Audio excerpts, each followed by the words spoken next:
They say when a library burns, humanity loses a piece of its soul. But when the Library of Alexandria burned, it wasn't just knowledge that died. It was memory itself. The memory of what we once were and what we might have become. On the edge of the ancient Mediterranean, where the scent of salt met the smoke of incense, Alexandria was more than a city. It was the beating mind of the ancient world. Here, under the rule of the Ptolemies, knowledge flowed like a living river. Every ship that entered its harbor was searched, not for gold, but for scrolls. Every philosopher, mathematician, and poet came here, seeking truth beneath oil lamps that never went dark. Within its walls, scholars copied the words of Plato and Aristotle, the mathematics of Babylon, the star charts of Egypt, and the mysteries of the East. It was said that if all the wisdom of the world were gathered in one place, it would be found here. But light, as history shows, attracts darkness. No one knows exactly how it began, whether by accident, conquest, or decree. Some say it was Caesar's fire that spread from ships to shelves. Others whisper it was a deliberate act, a cleansing, ordered by those who feared that knowledge could make humanity ungovernable. Whatever the truth, one thing is certain. Once the flames rose, they did not stop. Thousands of scrolls turned to ash. Texts that spoke of lost continents, forgotten sciences, the secret patterns of the stars. The air itself became heavy with centuries of human thought, burning away into silence. And as the flames died down, so too did an age. Imagine what those scrolls contained. The missing works of Archimedes, the maps of explorers who may have reached lands we rediscovered millennia later, the stories of civilizations erased even before history began recording. What if answers to our greatest mysteries, Atlantis, the origins of the pies, Ramids, the cycles of the heavens, were once written there, waiting for someone to read them? Instead, all that remains are fragments, quotes of quotes, echoes in later texts, whispers of what once was. The Library of Alexandria became more than a loss. It became a symbol, a warning. Every empire that followed would repeat the same pattern, hoarding truth, fearing it, then erasing it when it no longer served power. Perhaps that is why we know so little of those who came before us. Not because they were forgotten, but because someone decided they should be. The fire that erased the world's memory still burns, not in wood or parchment, but in silence. Each time history is rewritten, each time a discovery is hidden or destroyed, the embers glow again. Maybe the real tragedy isn't that the library was burned, but that it could be burned at all. That so much of who we are can be undone by a single spark, a single command, a single fear. And so we must ask ourselves, if all knowledge can vanish in one night, how much of what we call history is merely what survived the flames? There was once another library, one born not from the sands of Egypt, but from the highlands of Anatolia. A city of marble and light called Pergamon. It stood like a jewel of thought in the ancient world, its scholars rivaling even those of Alexandria. Where Egypt offered papyrus and sea winds, Pergamon offered mountains and the sharp clarity of reason. Built under the rule of King Eumenes II, Pergamon's library became the mind of Asia Minor. Within its walls, over 200,000 scrolls were gathered: history, science, art, philosophy. The air itself was said to hum with thought. And unlike Alexandria's cosmopolitan chaos, Pergamon's pursuit of knowledge was quieter, more measured, more reverent. Yet it was this quiet brilliance that made it dangerous. The rivalry between Pergamon and Alexandria was not one of armies, but of intellect. Egypt, jealous of Pergamon's growing fame, once banned the export of papyrus, hoping to halt its rise. But Pergamon adapted. Its scholars invented parchment, the animal skin pages that would outlast papyrus by millennia. In defiance of limitation, they created endurance. But even parchment cannot withstand politics. When Rome's shadow fell upon the East, Pergamon's wisdom became its prize. The last kings of the city, weary, cornered, and bound by uneasy alliances, turned their treasures toward diplomacy. Some say the scrolls of Pergamon were gifted to Cleopatra by Mark Antony as a lover's gesture, a bribe of intellect. Others claim they were seized by Rome directly, the spoils of a conquest that preferred silence over sharing. Whatever truth lies beneath the story, history records only this: Pergamon's library vanished. Not burned, not looted, simply gone. No smoke, no flame, no grand tragedy, just absence. And that may be the most haunting loss of all. A disappearance so clean, it left no ruins to mourn. What knowledge was inside those scrolls? What philosophies diverged from the accepted Greek canon? What histories contradicted Rome's own? We will never know. The parchments that once carried voices of scholars now rest as dust beneath the soil, buried beneath temples and time. Pergamon itself became a relic, its acropolis fading under centuries of sun and war. The library's columns fell, and with them, a lineage of thought that could have rewritten our understanding of the world. Today, the city's stones remain, silent and still. Tourists walk its terraces, unaware that beneath their feet once stood a mind greater than kings.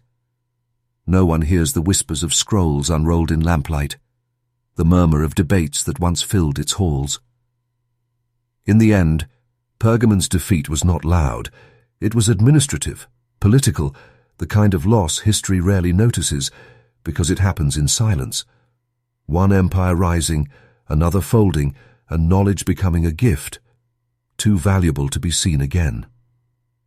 The story of Pergamon reminds us, not all wisdom is lost in fire. Sometimes it's surrendered, quietly, in the name of power, diplomacy, or love. And perhaps that's the deepest tragedy of all. So we must wonder, how many other libraries, other truths, other voices have been quietly buried beneath the empires that claim to protect them? There was a time when India was not only a land of temples and kings, but of silence, the kind of silence that comes from stillness of mind, not absence of sound. It was here, among the stone monasteries and sunlit plains, that the teachings of the Buddha spread like rivers, calm, endless, seeking no empire but the human soul. For centuries, this was the heart of enlightenment, not just a philosophy, but a science of being. The monks of India wrote of the mind like astronomers charting stars. They spoke of consciousness, illusion, rebirth, ideas that would take the Western world 2,000 years to begin to understand. But as history shows, light draws the eye of darkness. In the 12th century, when the armies of conquest rode across the plains of northern India, they did not see monasteries. They saw opposition. They did not hear prayer. They heard defiance. And so, the flames came. Nalanda, once the greatest university on earth, where 10,000 monks studied philosophy, medicine, mathematics, and the mysteries of the self, burned for months. The conquerors cast its scrolls into fire until the smoke blackened the sky. The nearby river was said to have run dark with ink, like blood from the veins of knowledge itself. Each monastery that fell, Vikramashila, Odantapuri, Somapura, took with it hundreds of thousands of manuscripts, commentaries on the sutras, treatises on logic, cosmology, and healing, gone, not because they were false, but because they did not fit. Because one faith could not bear the quiet strength of another. The fire that consumed Buddhist India was not just physical. It was spiritual. A burning of memory, of balance, of gentleness. The scrolls turned to ash, and the voices that once spoke of compassion fell silent. The few who survived fled north, carrying fragments of their wisdom into Tibet, Nepal, China, across the Himalayas like wind scattering seeds before the storm. And perhaps, in some distant monastery hidden between the peaks, those seeds still rest. Manuscripts sealed in clay jars, pages wrapped in silk, words waiting for an age that will listen again. What we lost was not only philosophy, but an understanding of what it means to know oneself. The Buddhist texts spoke of universes within the mind, of realities woven from thought and breath. They offered a science not of domination, but of awakening. And that may have been the greatest threat of all, an idea that freedom does not need to be conquered, only remembered. Today we search for ancient wisdom in ruins and relics, forgetting that entire civilizations of thought were erased not by time, but by will. And in that forgetting, we repeat the cycle, destroying what we do not understand, silencing what we fear to hear. Perhaps, somewhere beyond the snow lines of the Himalayas, there are still caves where scrolls lie untouched, their ink faded, their truths undisturbed. And perhaps those who find them will realize what the conquerors never did, that enlightenment cannot be burned, it only waits. So we must ask, what ancient truths still sleep in those mountains, waiting for the silence to end? 2,000 years ago, under a sky heavy with smoke and ambition, a man declared himself the first emperor of a unified China. His name was Qin Shi Huang, the Dragon Emperor, a figure as brilliant as he was feared, as visionary as he was ruthless. He had done what no ruler before him could. He ended centuries of warring states, binding them under one law, one banner, one will. But the cost of unity was memory. To him, chaos was born from thought, from too many voices, too many philosophies, too many truths. If the empire was to stand eternal, it could not afford confusion. So in the year 213 BCE, the order was given. Burn the books. Silence the past. Let history begin with me. Thousands of scrolls were gathered from the schools of Confucius, from the ancient historians and poets. The classics that spoke of virtue, morality, and the balance of power between ruler and people, all condemned. Only manuals on medicine, divination, and agriculture were spared, for they served the state. All else, wisdom, reflection, dissent, was ash waiting to rise. Across the empire, flames devoured centuries of thought. In the courtyards of Xianyang, the capital, scholars wept as the words of their ancestors curled into smoke. And when some dared to protest, they too were silenced, buried alive, hundreds of them, beneath the emperor's new world. The man who dreamed of eternity had no room for memory. He ordered the building of walls that would outlast nations and tombs guarded by clay armies. He sought immortality in stone and silver, but feared the immortality of words. To control the future, he erased the past. And for a time, it worked. The empire stood. Roads stretched across mountains, laws bound millions, and fear held it all together. But beneath that order, something was lost. The quiet hum of philosophy, the gentle challenge of thought.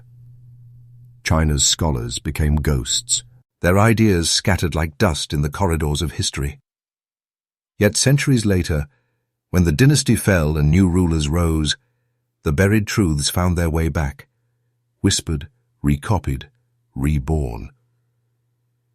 For knowledge, no matter how deeply burned, has a way of returning, like a seed surviving fire, waiting for the rain. Qin Shi Huang's legacy endures not just in the Great Wall or the Terracotta Army, but in a paradox. The story of a man who built an empire by destroying its soul. He sought harmony through silence, eternity through control. But in silencing philosophy, he created a void so vast that it echoed for generations. Perhaps that is the tragedy of all empires, that in trying to preserve order, they extinguish the very flame that gives them meaning. History remembers Qin not as a god, nor as a tyrant alone, but as a warning that truth cannot be ruled, only recognized. And so we must ask, can a nation truly rise on the ashes of its own memory? In the jungles of the Yucatan, beneath the slow hum of cicadas and the whisper of ancient trees, there once lived a civilization that spoke the language of the stars. The Maya, architects of time, mathematicians of eternity. Their temples rose like calendars carved into stone, their cities aligned with constellations, and their books, their sacred codices, were the bridges between heaven and earth. Each codex was made not of paper, but of bark, coated with lime, folded like an accordion, painted with symbols that flowed like music. They contain not stories of war or kings, but the rhythm of the cosmos, eclipses, planetary cycles, rituals of balance, and the secrets of creation itself. To the Maya, knowledge was not owned, it was lived, a sacred conversation with the universe. And then the ships came. In the 16th century, Spanish conquerors crossed the sea in the name of God, bearing swords, crosses, and a fear of everything they could not understand. They found in the Maya not savages, but scientists, priests who could predict the motions of Venus, who counted the days of the sun with divine precision. To the conquerors, such knowledge could only be witchcraft. To the Maya, it was faith. The encounter was not just between armies, but between worlds, one measured in steel, the other in stars. In the year 1562, under the command of Bishop Diego de Landa, the unthinkable happened. Thousands of Maya idols and manuscripts were gathered in the city of Mani, the heart of Yucatan, and cast into fire. De Landa called it a cleansing, a purification of souls, but for the Maya, it was the burning of the universe itself. They stood in silence as their history curled into smoke, the words of their ancestors rising like ghosts. The painted gods, the celestial charts, the songs of creation, all devoured by flame. And in that single act, a civilization's memory vanished. Only 4 codices survived. 4 fragile voices that escaped the inferno, the Dresden, Madrid, Paris, and Grolier codices, scattered across continents, preserved by accident more than mercy. Each one a window into what was lost, the sacred mathematics of time, the calendar of Venus, the rituals of renewal. The rest, hundreds, perhaps thousands, turned to ash, leaving humanity with questions it may never answer. What did those lost pages say about the stars? About the origins of life, the fall of ages, the rise of the next sun? Did they hold prophecies we never heard, knowledge that could have changed our understanding of time itself? The Spaniards believed they had destroyed heresy. But in truth, they destroyed one of the greatest libraries ever written, not of ink and parchment, but of wonder and observation. And still, the ruins remain, silent cities wrapped in vines, their walls etched with mathematics and myth. Every stone whispers a fraction of the story that fire could not consume. Perhaps that is the lesson of the codices, that even when knowledge burns, its light lingers in the stars above and the hearts that remember. So we must ask, what knowledge once lived within those flames, And how much of the universe did we forget when it turned to smoke? Long before the ink of the Bible dried, there was another book. One whispered about, hidden, feared. A scripture so vast, so cosmic, that it reached beyond earth itself, into the heavens, into the realm of beings called the Watchers. It was known as the Book of Enoch. The text begins not in a temple or a battlefield, but in the quiet of revelation. Enoch, great-grandfather of Noah, a man said to have walked with God, is taken by beings of light to the very edge of creation. He sees the architecture of the universe, the courses of the stars, the places where souls are kept before birth and after death. He learns of the Watchers, angels sent to guide humanity, who instead fall in love with the daughters of men. Their union births the Nephilim, giants who walk the earth, neither divine nor mortal, carrying the forbidden knowledge of heaven. It is a story older than Genesis, yet it explains Genesis itself, why the flood came, why God turned his face away. It is not a tale of good and evil, but of curiosity, disobedience, and the price of knowing too much. And that, perhaps, is why it was buried. When the early church began shaping the canon, deciding which words were divine and which were dangerous, the Book of Enoch stood on a line too fine to cross. It spoke of angels who sinned, of cosmic laws that placed even heaven under scrutiny. It described a universe governed not by blind obedience, but by cycles, justice, and consequence. It was mystical, vast, uncontrollable. So the Church did what all empires do when faced with ungovernable truth. It silenced it. By the 4th century, Enoch was removed from the official Bible. Its scrolls vanished from the West, surviving only in Ethiopia, where monks preserved them in secret for nearly 2,000 years. To them, it was not heresy, it was revelation. They believed it held the keys to understanding both the divine and the material is the fallen, the balance between heaven's order and earth's chaos. But to Rome it was too dangerous, a door that should remain closed, and so the world forgot. For centuries, Enoch existed only in whispers, until explorers rediscovered its text in the highlands of Abyssinia in the 18th century, and scholars began to realize how much of our spiritual story had been rewritten. Imagine if it had remained in the Bible. How different would faith look today? If humanity had been taught that angels could fail, that knowledge could corrupt, that heaven itself once broke its own rules, would our understanding of God be more fearful or more human? The silence around Enoch was not simply erasure. It was protection, both for faith and perhaps for us.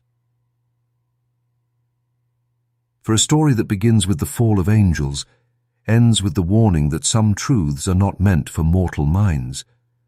And yet, the question lingers. The Book of Enoch still speaks, of stars as living beings, of watchers who never left, of knowledge that waits to be remembered. It reminds us that history is not just what survives, but what is permitted to survive. So we must wonder, who decides what truths humanity is allowed to remember, and which ones must be hidden among the stars? Long before the cathedrals rose, before the councils carved belief into law, the earliest Christians did not all agree on what it meant to know God.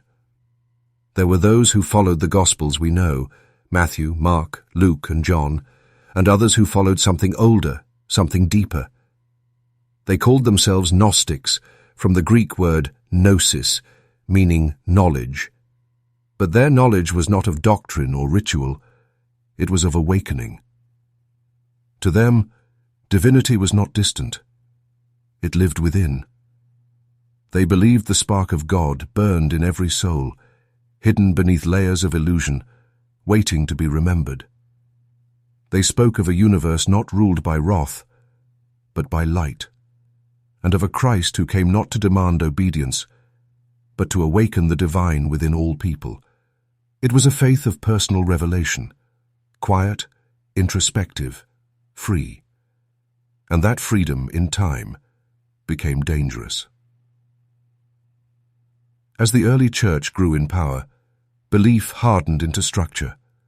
Councils met, creeds were written, and what had once been open and alive became a system. A single story was chosen to stand for all, a single voice to speak for heaven. Anything that strayed from that voice was called heresy. And so, the Gnostics vanished. Their books, the Gospel of Thomas, Mary Magdalene, Philip and others, were hidden in jars, buried beneath the sands of Egypt. Not by enemies, but by believers who knew their time had ended. They sealed their words not in defiance but in faith, trusting that one day the world would be ready to hear again. Centuries passed. Rome fell, empires rose, and the buried voices of the Gnostics slept in silence. Until 1945, when farmers near Nag Hammadi unearthed clay jars filled with ancient papyrus scrolls. Inside were the lost Gospels, words that spoke of a Christianity before fear, before hierarchy. In one, Jesus says, "The kingdom is inside you, and it is outside you. When you come to know yourselves, you will be known." It was not a command. It was an invitation. A reminder that salvation was not found in worship, but in understanding. For the church, such words were dangerous. They weakened the authority of priests, sacraments, and law. If every soul could find God within, what need was there for an institution between them? So for centuries, the Gnostic Gospels were buried, not just in sand, but in silence.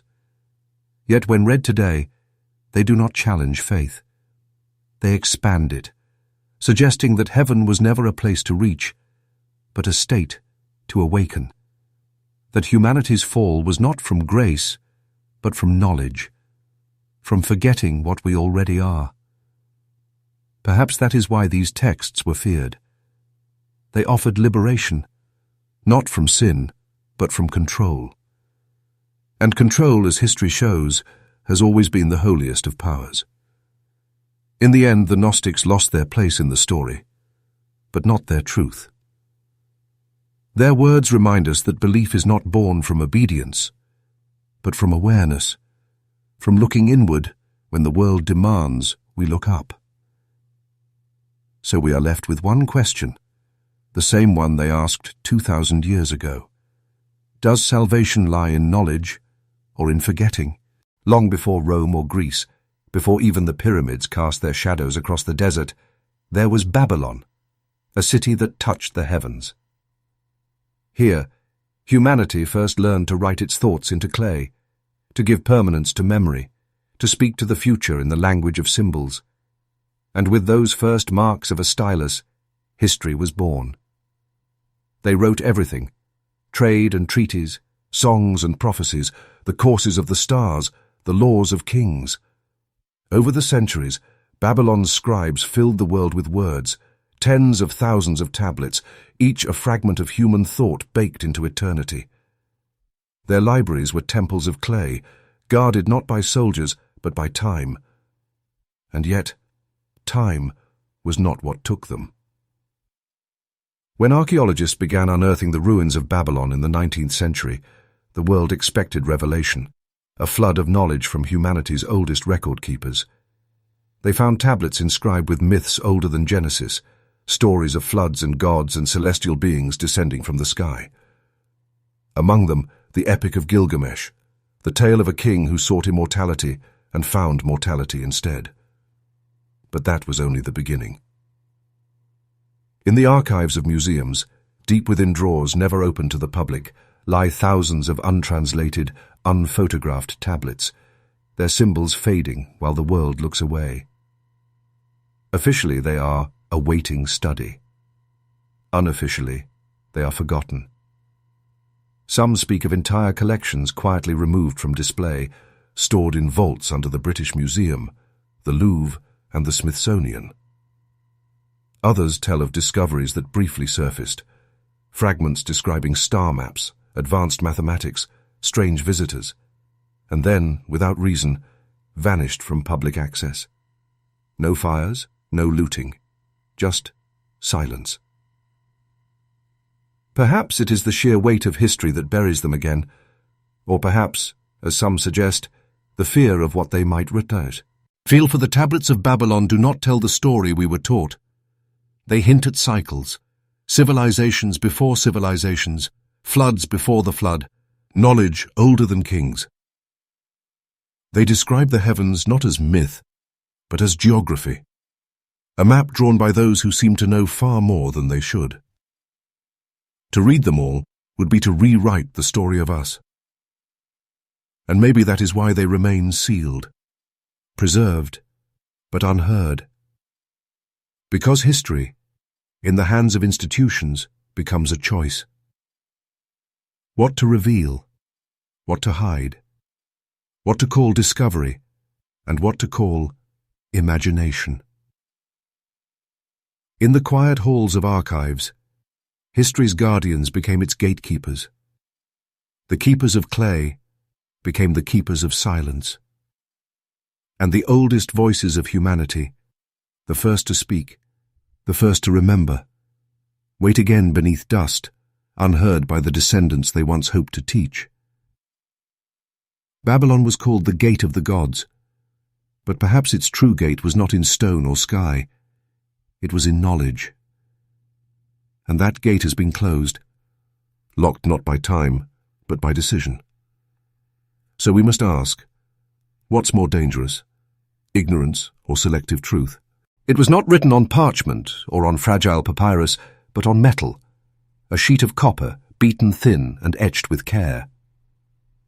When archaeologists discovered it in 1952 inside a cave near Qumran, among the famous Dead Sea Scrolls, they immediately knew it was different.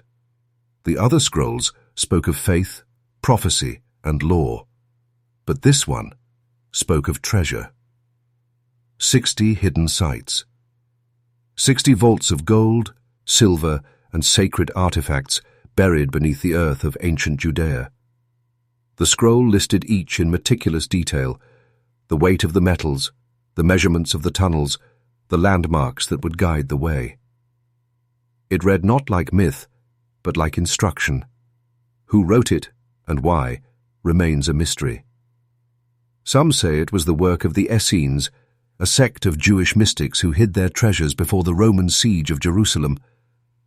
Others believe it came from the temple priests who sought to protect the wealth of the Second Temple before it fell to Titus in 70 CE. And then there are those who whisper that the treasure was never material at all, that the gold was symbolic, a code for hidden knowledge, a map to truths not meant to be unearthed. Whatever its purpose, the copper scroll stands apart. Unlike the others, fragile and faded, it refuses to decay, its words still sharp, defiant. Yet for all its permanence, its meaning remains sealed. Over the years, countless expeditions have tried to follow its trail. They dug beneath desert plateaus, beneath monasteries, beneath the dust of Jerusalem itself. They found tombs, chambers, fragments, but never the treasure. And every time a dig drew too close to a sacred site, authorities intervened. Permits revoked, projects halted, silence resumed. It's as if the land itself resists the uncovering, or perhaps, as many suspect, the resistance comes from above.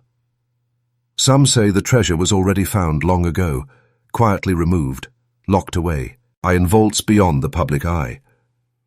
Others believe the truth lies deeper, that what's buried is not gold but proof, relics that could upend our understanding of faith, empire, and history itself. The Copper Scroll is not a legend, it exists. Its coordinates are clear, its intent deliberate.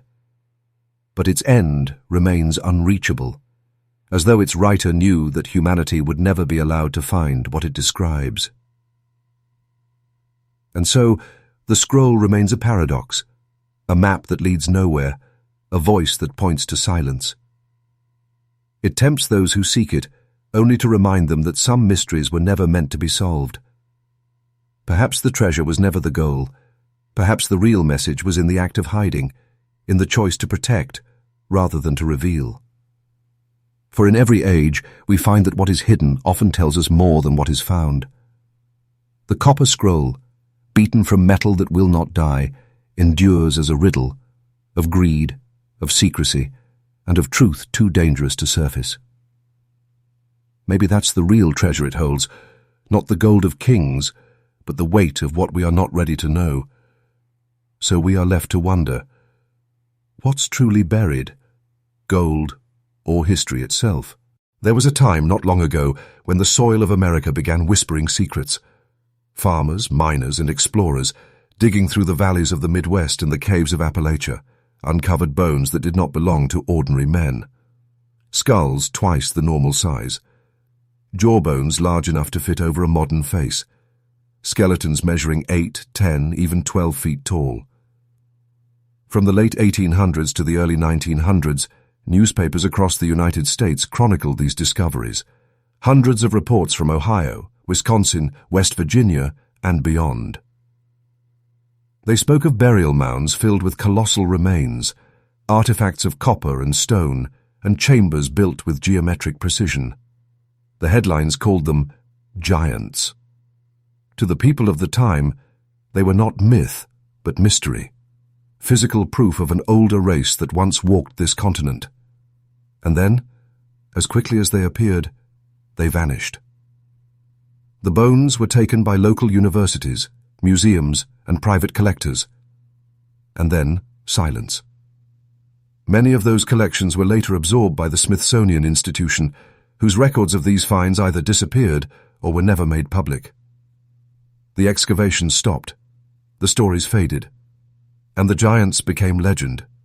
Today, official archaeology dismisses the reports as exaggeration, errors of measurement, misidentified bones, tall tales told by sensationalist journalists. Yet the sheer volume of documentation, eyewitness accounts, photographs, field notes, leaves a strange echo, a presence that refuses to die. If they were all mistakes, why were so many of the remains seized? Why did the records vanish?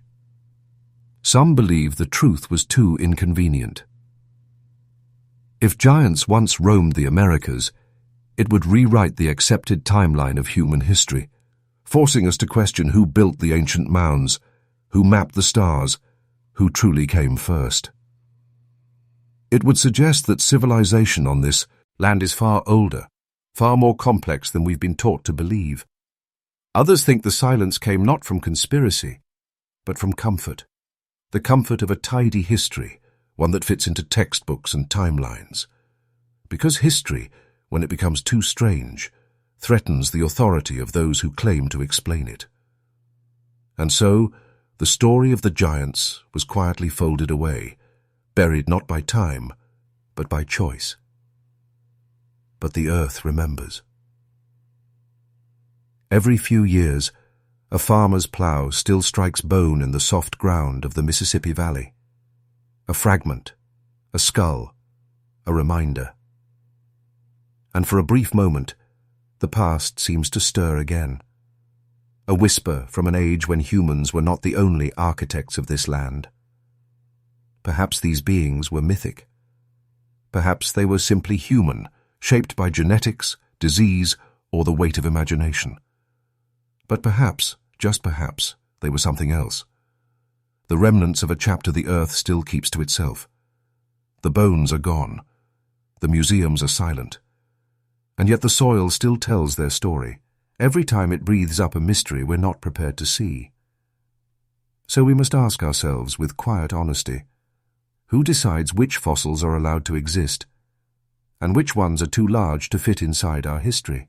Every discovery begins with a sound. The scrape of a trowel, the hush of dust brushed from stone, the heartbeat of the earth giving up its secrets. Archaeology is supposed to be a science of truth, the patient unearthing of what time tried to forget. But what happens when what's found is quietly buried again, not by sand or soil, but by human hands?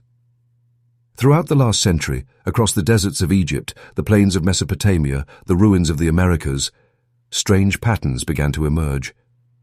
Discoveries announced, photographed, recorded, and then erased.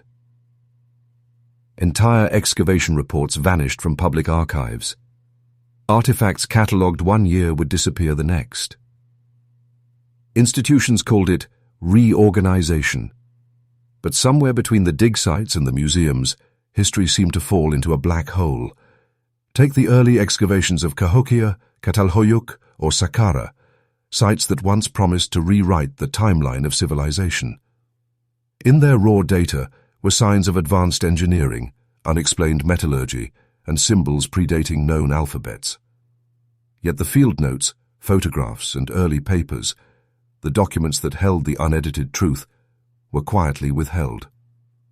New reports emerged, edited and polished, stripped of what didn't fit. Sometimes the silencing wasn't malicious, it was bureaucratic. Funding pulled, departments merged, a mislabeled box. But sometimes it was intentional. A discovery that threatened an academic consensus, a relic that hinted at something too old, too advanced, too impossible. And so the findings were buried beneath layers of administrative language, under review, awaiting publication, lost during transition. In reality, they were not lost. They were locked away. Even today, museums hold vaults that the public will never see, storage rooms lined with crates of artifacts, each tagged with numbers but no names. Some contain items from digs that no longer officially exist, their documentation missing, their origins uncertain. The institutions that guard our past have, in many ways, become its gatekeepers. Their silence is not loud. It's procedural. Forms, policies, confidentiality clauses. The modern censorship of history does not require fire or conquest, only paperwork. We often imagine the destruction of knowledge as dramatic, the burning of libraries, the smashing of statues. But the quiet kind is far more effective. A file misplaced, a photograph misfiled, a report revised until the truth is unrecognizable. No flames, no noise, just absence. And perhaps that is why it is so difficult to see. Because it hides behind the appearance of order, of professionalism, of preservation.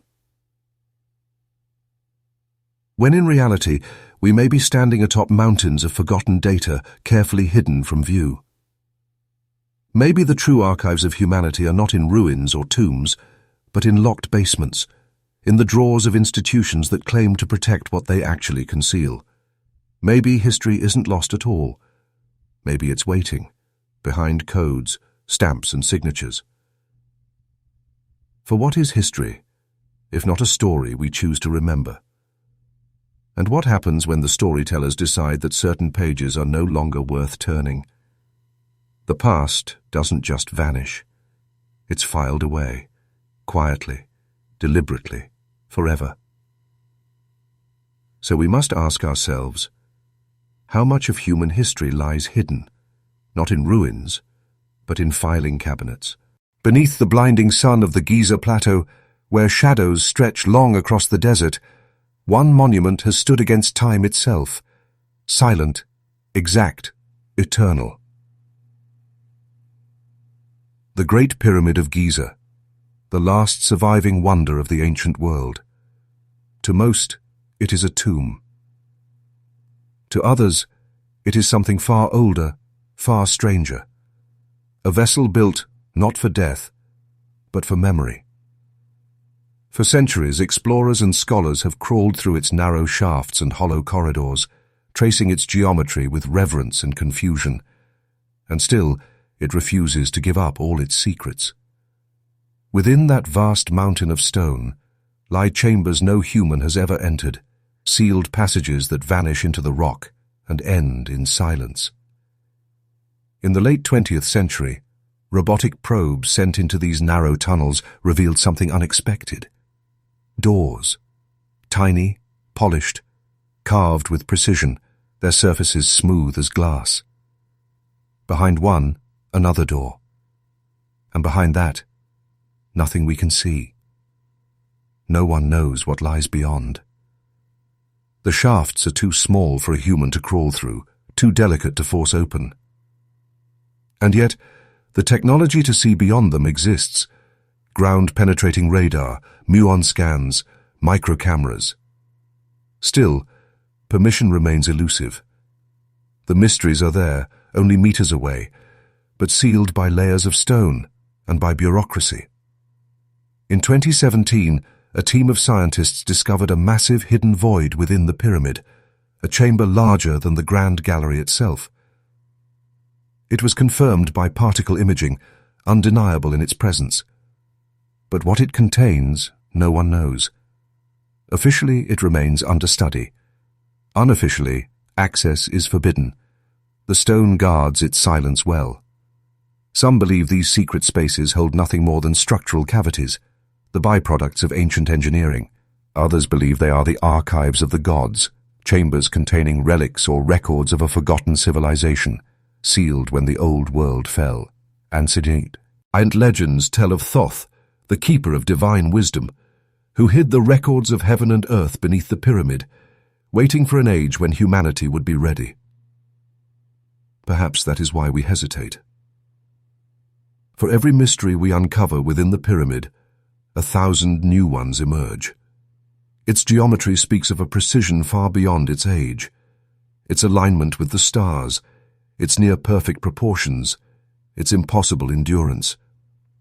It feels less like a monument built by men and more like a machine, one designed to hold something sacred. And so, we stand before it, modern tools in hand, ancient questions in heart, still looking for answers inside a structure that may not want to be opened. Maybe the pyramid was never meant to give up its secrets easily. Maybe it was built to endure, not just against time, but against curiosity, a message to the future that some truths must remain veiled until we are wise enough to receive them. For the Great Pyramid does not merely contain stone and chambers, it contains silence, a silence older than history itself. And within that silence perhaps lies the most powerful secret of all, that knowing is not the same as understanding. So we must wonder, why are some doors of history never meant to be opened? High in the thin air of the Andes, where clouds drift like ghosts across the peaks and the sunlight burns cold, lies a body of water that seems to belong to another world. Lake Titicaca, the highest navigable lake on Earth and one of its oldest. Its surface mirrors the sky so perfectly that the Inca believed it was a sacred threshold, a place where heaven and earth touched.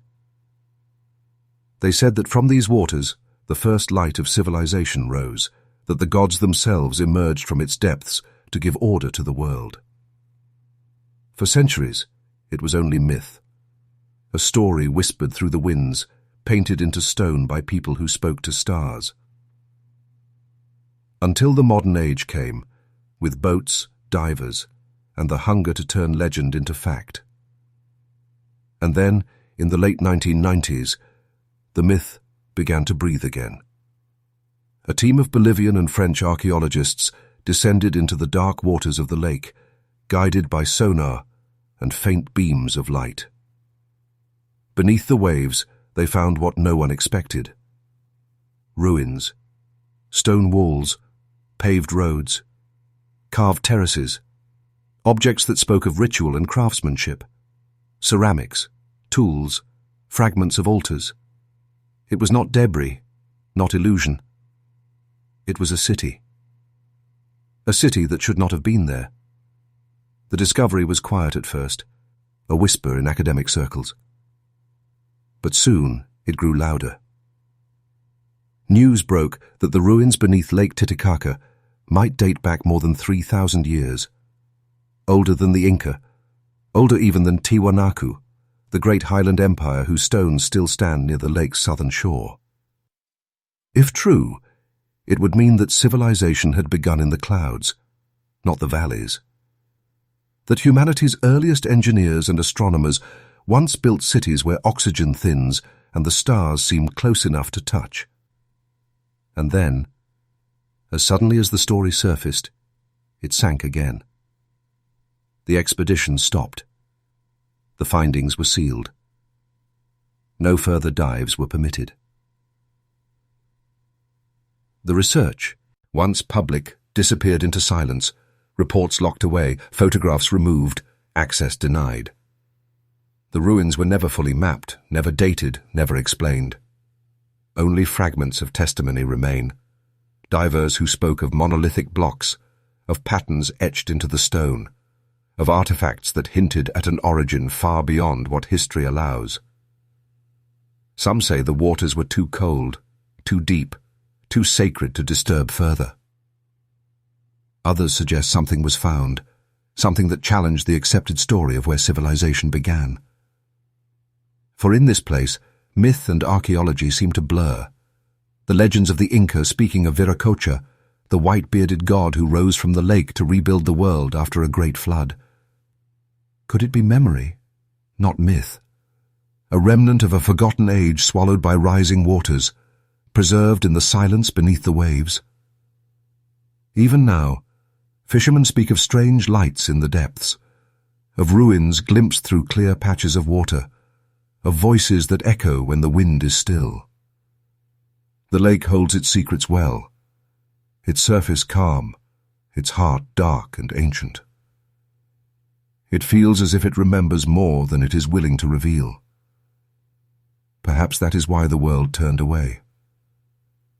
Because every discovery in these waters whispers of something we are not ready to accept, that humanity's story may have begun higher, deeper, and far earlier than we dare to imagine. So we stand at the shore of Lake Titicaca, watching our reflections ripple and fade. And we wonder, what truths still sleep beneath those waves, waiting for us to listen? In the windswept mountains that divide China and Tibet, where the peaks pierce the clouds and silence stretches for miles, there lies a legend that refuses to die. A story written not on parchment or clay, but carved into stone. They are called the Dropa stones, and their tale begins in one of the most remote places on earth, the Bayan Ha Mountains, a land so high, so harsh, that even time seems to move slower there. In 1938, according to accounts that surfaced decades later, a team of Chinese archaeologists led by Chi Pu-te was exploring a series of hidden caves. Inside, they discovered something extraordinary.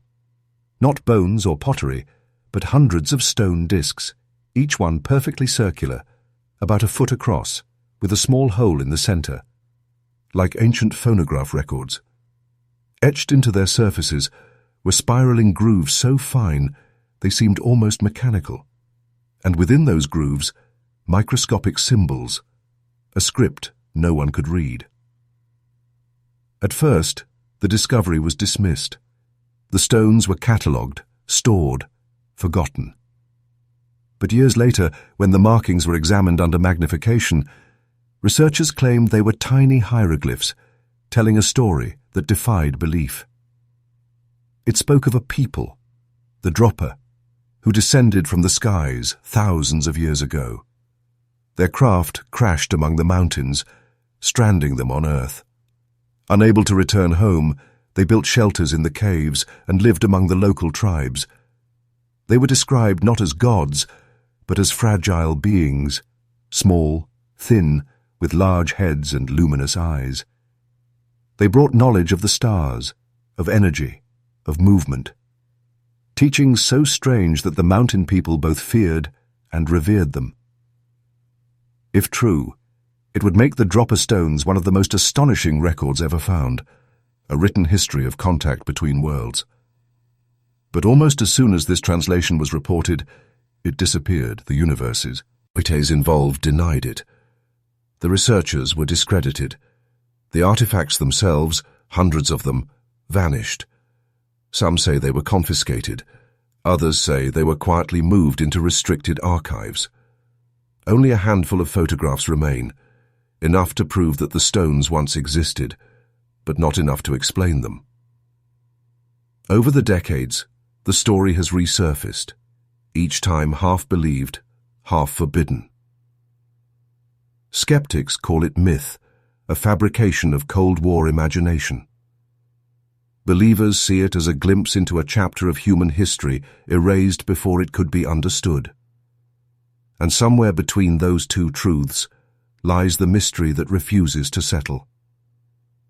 Because legends like this, carved into stone, scattered across deserts and mountains, appear everywhere. The Dogon of Africa, the Sumerians, the Maya, all speak of beings who came from the sky to teach, then vanished. Perhaps the Dropa stones are not an isolated tale, but part of a greater pattern, a memory of something ancient humanity once knew and later forgot. If the stones were real, and many still insist they were, then the question is not where they came from, but why they were hidden. What story did those discs tell that could not be allowed to spread? Was it simply too strange to fit within the framework of science, or too true to fit within the framework of history? The Dropa stones, whether legend or evidence, remind us that knowledge can vanish not only through time, but through disbelief. For when truth becomes inconvenient, silence becomes protection. And so we are left to wonder, was the truth of the Dropa stones lost or deliberately hidden? Every once in a while time slips, and something surfaces that shouldn't exist. An object buried too deep, too old, or too precise for the civilization that supposedly created it. They are called out-of-place artifacts, the quiet rebels of history, relics that whisper of forgotten ages, of brilliance long before its time. The first appeared not in myth, but in science. Pulled from the sea off the coast of Greece in 1901, a diver searching for ancient statues found a corroded lump of bronze fused with gears, wheels, and inscriptions. It looked like machinery, impossibly old machinery. For decades, it was dismissed as debris. But when X-rays finally peered inside, they revealed something extraordinary. A complex system of gears designed to predict the movements of the sun, the moon, and the stars. It became known as the Antikythera mechanism, a computer from 2,000 years ago. Each gear was cut with mathematical precision so fine that it rivaled 18th century clockwork. It calculated eclipses, planetary alignments, even the cycles of ancient games. And yet, according to our timeline, such technology should not have existed, not until a millennium later. Who built it? How did they learn to turn the sky into an equation? The questions remain unanswered because the discovery doesn't fit. It is acknowledged, studied, respected, but never fully explained. And then there was the Baghdad Battery, clay jars unearthed near the Tigris River, dated to around 200 BCE. Inside each vessel, a copper cylinder, an iron rod, and traces of acid. When reconstructed, the jars produced an electrical charge. To some, they were ancient batteries, perhaps used to electroplate gold or for ritual. To others, they were coincidence, random objects mistaken for invention. But the spark remains, a flicker of understanding that humanity once harnessed forces we believed modern. And deeper, still in a layer of stone estimated to be over 100 million years old, miners in Texas found the London hammer, a human-made tool encased in solid rock. Its wooden handle was partially turned to coal. Its metal head, made of an iron so pure it should not have been possible in any ancient forge, resisted rust entirely. The rock around it, according to geological tests, predated humans themselves. An impossibility. An artifact that simply should not be. Each of these discoveries, forces the same uneasy question. How much of human history is missing, and how much has been deliberately ignored? For centuries, institutions have guarded the timeline of civilization like a sacred script, linear, logical, unbroken. But what happens when something appears that refuses to fit? The easiest answer is to hide it in footnotes, to explain it away, to call it anomaly. Because if we accept that humanity has risen and fallen more than once, that knowledge has come and gone in cycles, then our entire story must be rewritten. Perhaps these objects are not mistakes of dating, but memories, fragments of an age that mastered science, lost it, and began again. Each one, a message from a past that refuses to stay buried. A reminder that progress may not be a straight line but a circle, one that we are still tracing again and again across time. So the question remains, echoing through every museum vault and forgotten archive. Does history truly fear being rewritten? Or have we simply feared discovering how many times it already has been? Off the southern coast of Japan, where the East China Sea folds into the Pacific, lies an island shaped by wind, wave, and memory.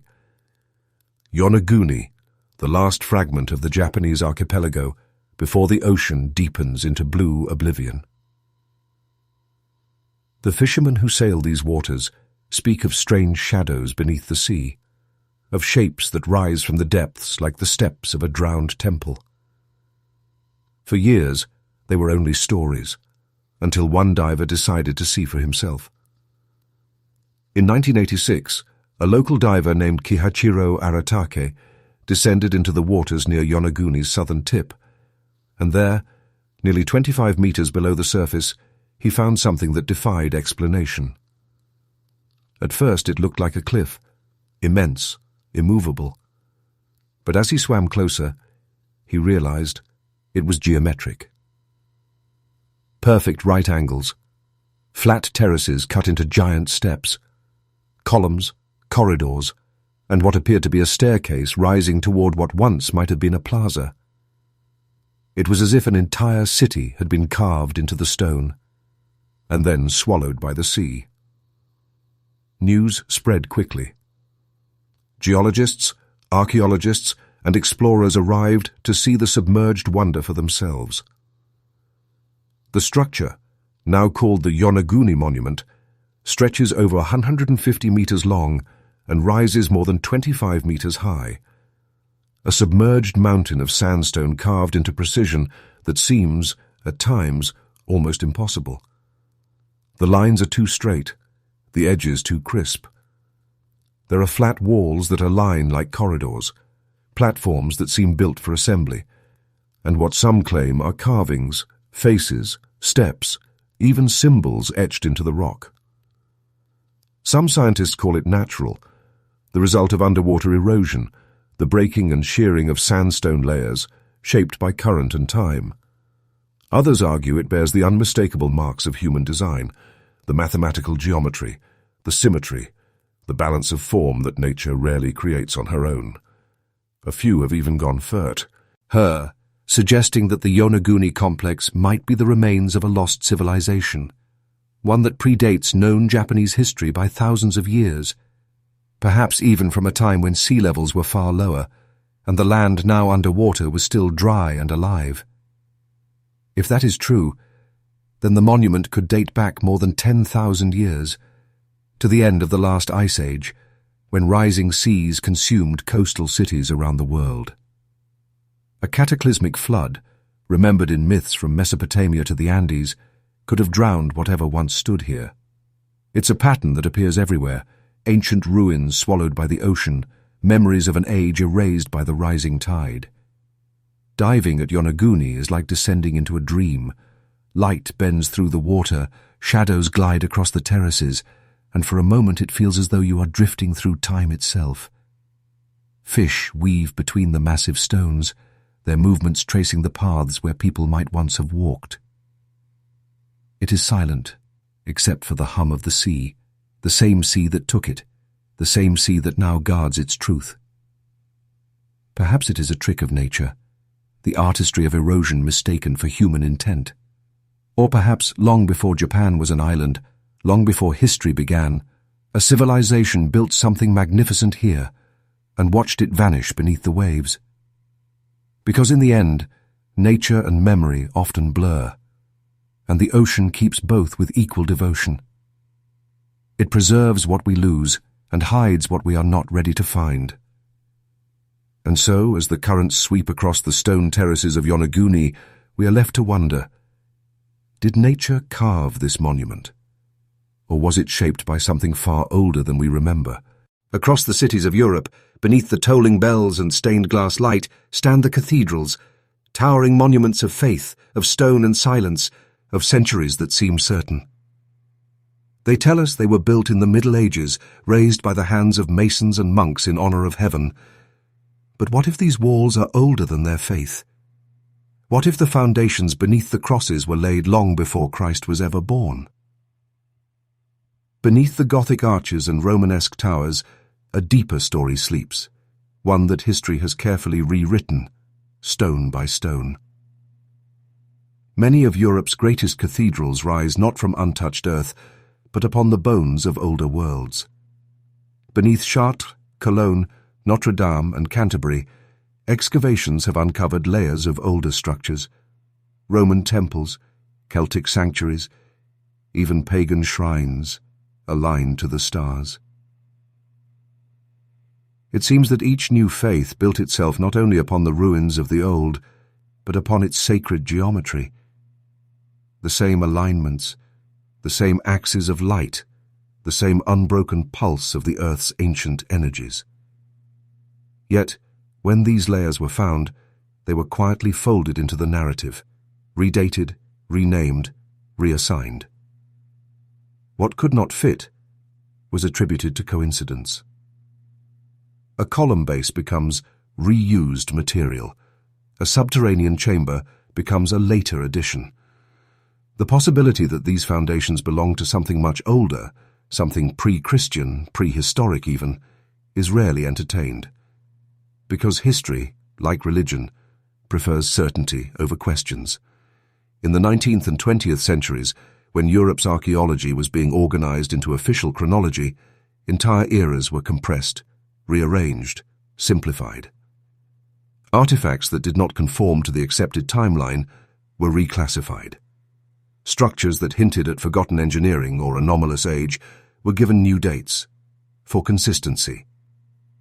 But beneath that consistency lies a quiet unease, a recognition that the story of Europe's sacred architecture may not begin in the Middle Ages at all, but in the deep memory of a lost civilization, whose symbols were later reinterpreted by faith. Some researchers point to the orientation of these cathedrals, many aligned not to Jerusalem or Rome, but to solstices, equinoxes, and constellations. Their spires and rose windows echo the geometry of megaliths and stone circles, suggesting that the builders inherited more than just land. They inherited knowledge. Perhaps the medieval architects did not design anew, but rebuilt what was already there, translating the sacred language of stone into a new script of faith. Yet to acknowledge that possibility would unravel the neat seams of history. It would mean that Europe's so-called dark ages were not as dark as we believe, that under every cathedral lies the memory of an older world, erased and reborn beneath new names. And so, the past was rewritten, not with deceit, but with reverence, reshaped to fit the truth that power could accept. The Church did not simply build upon ancient foundations, it absorbed them, transformed them, baptized the stones themselves. And in doing so, it hid their memory beneath layers of sanctity. Walk through any cathedral today, and you can still feel it. The faint vibration in the stone, the alignment of light through windows that match the sun's ancient path. You stand in a place where time has been rewritten, where faith and empire conspired not only to guide souls, but to guard secrets. Perhaps it was necessary. Perhaps history must protect its illusions, to preserve its order. But as the dust of centuries settles, the stones continue to whisper softly, stubbornly, about the ages that came before belief. So we must wonder, in the quiet echo beneath those vaulted ceilings, how much truth hides beneath every stone. In the vast sweep of Chinese history, where dynasties rise and fall like the turning of the seasons, memory itself has always been a matter of state. From the earliest scrolls to the imperial libraries, the written word was more than a record. It was an act of power. For whoever controls the story of the past controls the shape of the future. When the Song dynasty came to power in the 10th century, China was fractured. The great Tang Empire had fallen, warlords ruled the provinces, and chaos had scattered the scholars who once preserved the truth of the empire. The new rulers, the Song emperors, sought to unify the nation not just through armies, but through narrative. They believed that to rule a people, one must first rule their memory, and so began one of history's most deliberate rewritings. Across the empire, imperial historians were summoned to compile the official dynastic histories, the grand chronicles that would define what was to be remembered and what was to be forgotten. But these were not neutral records. They were written under the watchful gaze of the throne. Each sentence was weighed, each event reframed. Defeats were softened into strategic retreats. Rebellions became acts of misguided loyalty. Mistakes of policy vanished into silence, and when the ink dried, the past had been reshaped into a story of wisdom, virtue, and divine right, a mirror polished to reflect the emperor's perfection. Even the language changed. Words once used to describe loss or humiliation were replaced with phrases of balance, harmony, and destiny. In this new history, the dynasty's failures were not failures at all, but moral tests, challenges through which the emperor's virtue shone. The purpose was not deception, but legitimacy. The rewriting of history became a sacred duty, a ritual through which chaos was turned into order and human frailty was rewritten as divine design. But behind the veneer of order lay the quiet tragedy of truth. The voices of dissent, generals who questioned the throne, scholars who recorded defeat, poets who mourned what was lost, were erased from the chronicles.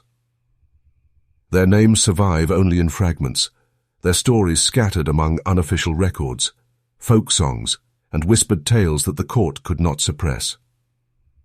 In those hidden voices, the real history still breathes, not of perfect emperors, but of human beings, struggling between ideal and reality. The Song dynasty's manipulation of its own past would not be the last.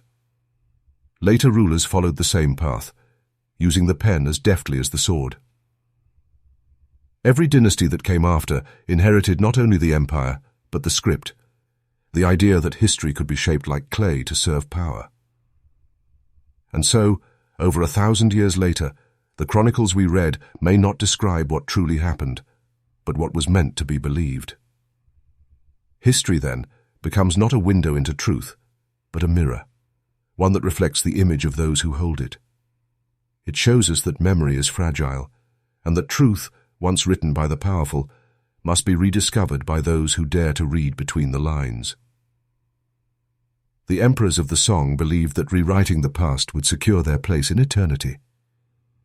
But in doing so, they revealed something deeper, that the act of remembering is itself a form of control. And the more perfect the story, the more imperfect the truth behind it becomes. So we are left with a quiet question, one that echoes through every archive, every chronicle, every age that writes its own myth. Can truth ever survive the hands that record it? In the Golden Age of Egypt, when gods ruled every breath of life and the sun's rise was a ritual of divine renewal, there came a pharaoh who dared to change the order of heaven itself. His name was Akhenaten, a ruler who broke the ancient covenant between man and the gods, who sought to silence the pantheon and listen only to one voice, the light of the sun. He called it Aten, the living sun disk, radiant and pure, without image or idol. Where other gods dwelled in shadowed temples and hidden sanctuaries, Aten shone for all to see. Akhenaten declared that this light was the only true divinity, the source of all creation, and that no other god should be worshipped beside it. It was the first great act of monotheism in recorded history. But to the priests of Egypt, it was heresy. Akhenaten built a new city for his god, Akhetaten, the horizon of the sun. It rose from the desert in dazzling stone, its streets aligned to the sun's eternal path, its temples open to the sky. The walls sang of radiance, of harmony, of life born anew under the gaze of Aten. For a brief moment, it seemed that Egypt itself might change, that an ancient civilization, bound for millennia by tradition, would awaken into a new kind of faith. But revolutions born in light often end in shadow. When Akhenaten turned his devotion to the sun, he turned his back on the old gods, Amun, Ra, Osiris, and all who had guarded Egypt's order since the dawn of time. The temples were stripped of gold, the priests stripped of power. The people who had known the rhythm of many gods were told to bow before one. And though the sun still rose, the warmth it gave began to feel cold. After Akhenaten's death, Egypt turned upon his memory with quiet fury. The city he built was abandoned, its temples sealed, its name cursed. His statues were smashed, his likeness defaced, his inscriptions carved out as if he had never lived at all. The old gods returned, and the light he had worshipped was buried beneath their shadows. But something survived.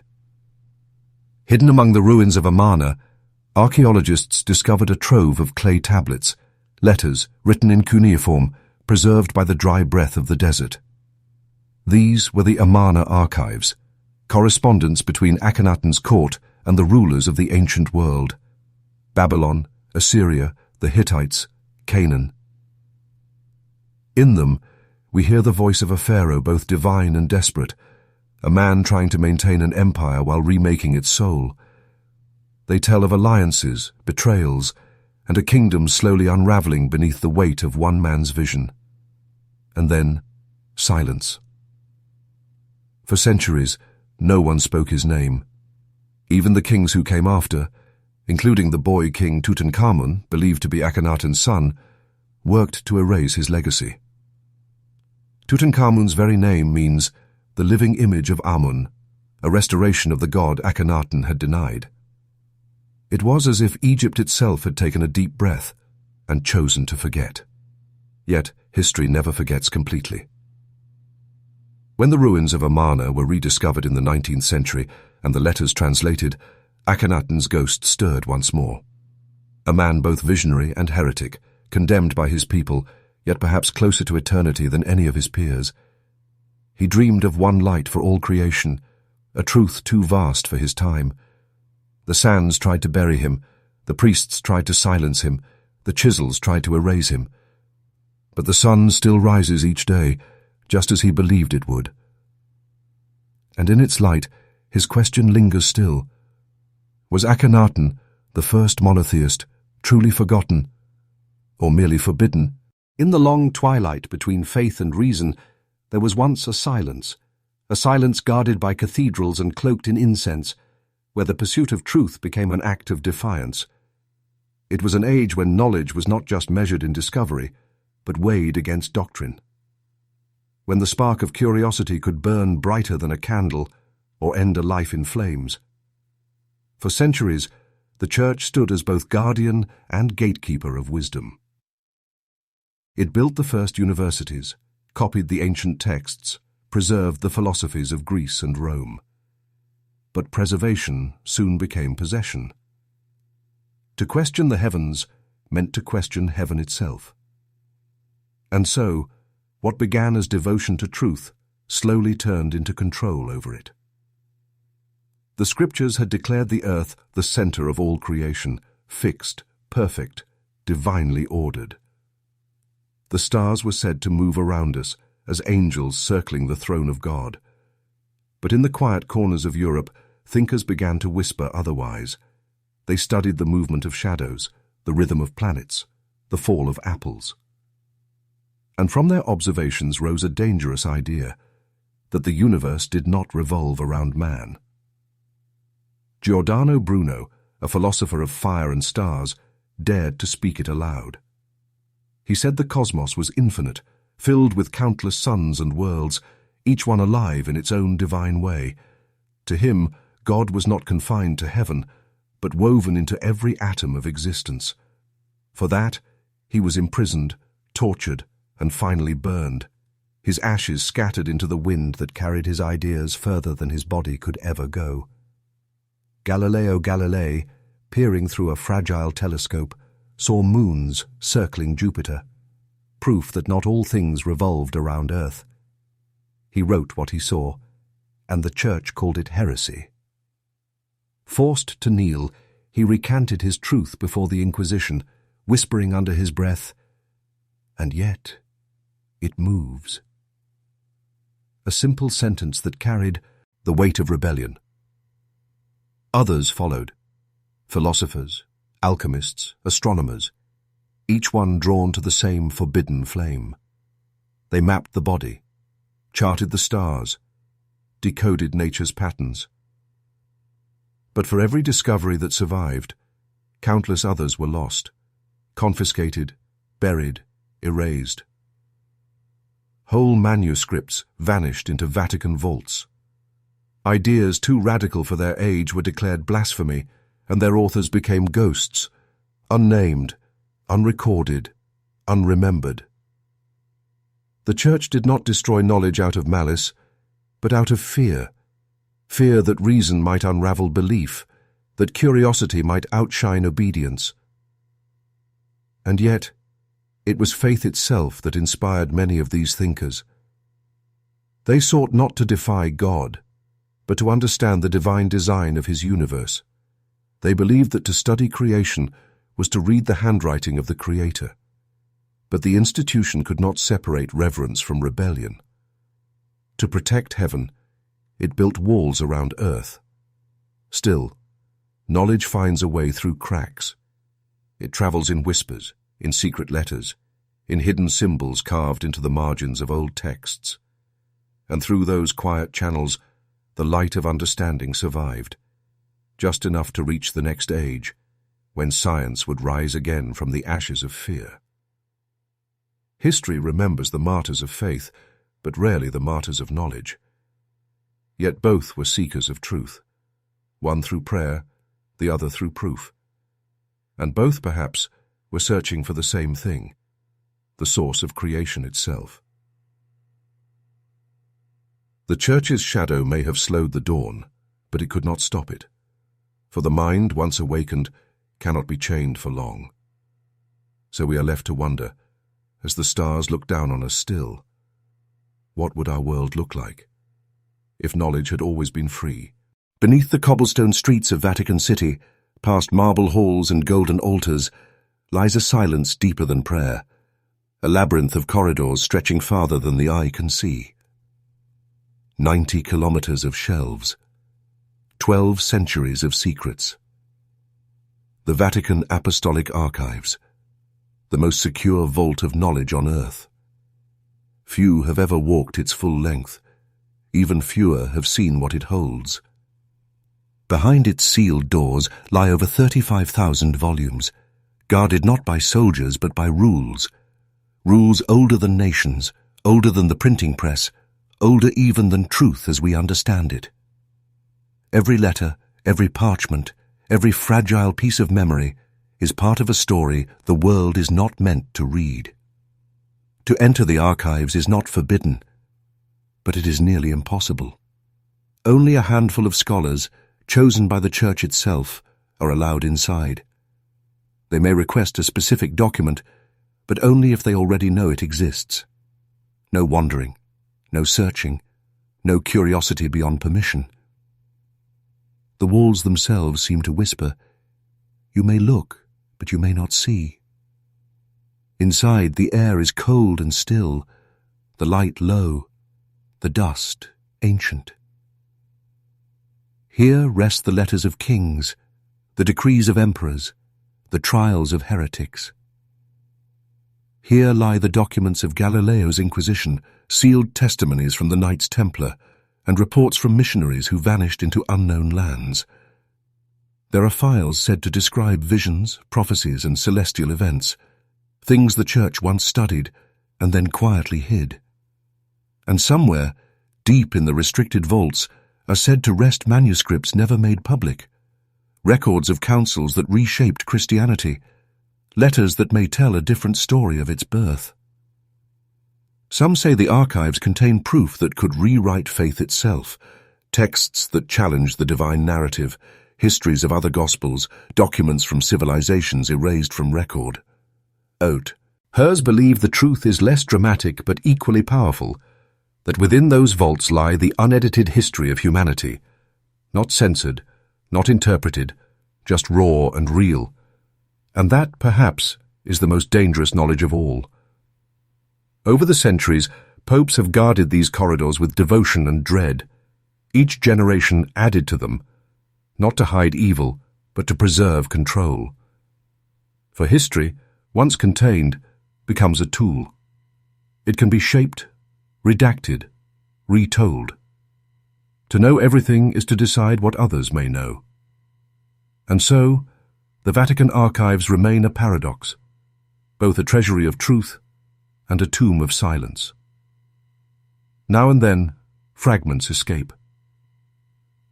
A letter surfaces, a secret revealed, a glimpse through a keyhole into the hidden machinery of history. And every time, it reminds us how fragile our understanding of the past truly is. How much of what we call knowledge is curated, softened, purified before it reaches us. Perhaps within those underground halls rests the true chronicle of our species, the full, unbroken record of what we've been, what we've believed, what we've chosen to forget. Maybe that is why the doors stay locked. Because some truths are too vast, too disruptive to belong to everyone. Because once opened, they could change everything. Faith, power, identity, in a single breath. In the heart of Rome, beneath a city built on revelation, the greatest revelation of all remains sealed in silence. And so, we are left to ask, who truly owns the story of humanity? There are few forces in history more subtle or more powerful than education. Empires may rule through armies, but ideas rule through classrooms. And for centuries, one order of men understood this better than any other. The Jesuits, the scholars of the Church, the keepers of minds, the quiet architects of belief. Founded in the 16th century by Ignatius of Loyola, the Society of Jesus began as a brotherhood of missionaries, sworn to defend and spread the faith in an age of upheaval. The Protestant Reformation had fractured Europe, new sciences were challenging the old order, and the very structure of truth was shifting. The Jesuits saw that the battle for souls would not be won in cathedrals or courts. It would be won in schools. To control the future, one had to control what the future would learn. So they built a network unlike any the world had ever seen. Colleges, academies, universities, from Rome to Beijing, from Lima to Lisbon, each one a beacon of learning and a vessel of quiet influence. They taught mathematics, astronomy, philosophy, and theology. They educated princes, explorers, and poets. They translated the sciences of the East, mapped the stars of the Southern Hemisphere, and wrote the grammars of languages no European had ever spoken before. They were brilliant, disciplined, tireless. And through their brilliance, they shaped the intellectual foundations of the modern world, all while guiding thought toward a single horizon, the preservation of faith. The Jesuit method was precise. Reason, yes, but reason bounded by doctrine. Inquiry, but never beyond the edge of belief. They taught how to think, but not always what to question. And in that balance lay their genius and their power. Their schools did not simply teach facts, they defined which facts mattered. They curated reality. When the Jesuits arrived in Asia, they studied the stars with the Chinese astronomers, translating knowledge older than the West itself. But what they shared with Europe was carefully chosen, reinterpreted, refined, reframed to fit within the Church's view of creation. When they mapped the heavens, their charts became tools of navigation and conversion alike. Every lesson, every formula, every piece of learning served two masters, the pursuit of knowledge and the protection of belief. In time, their control of education became so vast that kings grew wary and empires turned against them. The Jesuits were expelled, suppressed, and yet they endured. Their influence woven too deeply into the world's intellectual fabric to ever be undone. The schools they founded became the roots of modern academia, their methods the blueprint for centuries of structured thought. Even after their suppression, their legacy continued, a quiet echo in every lecture, every curriculum shaped by unseen hands.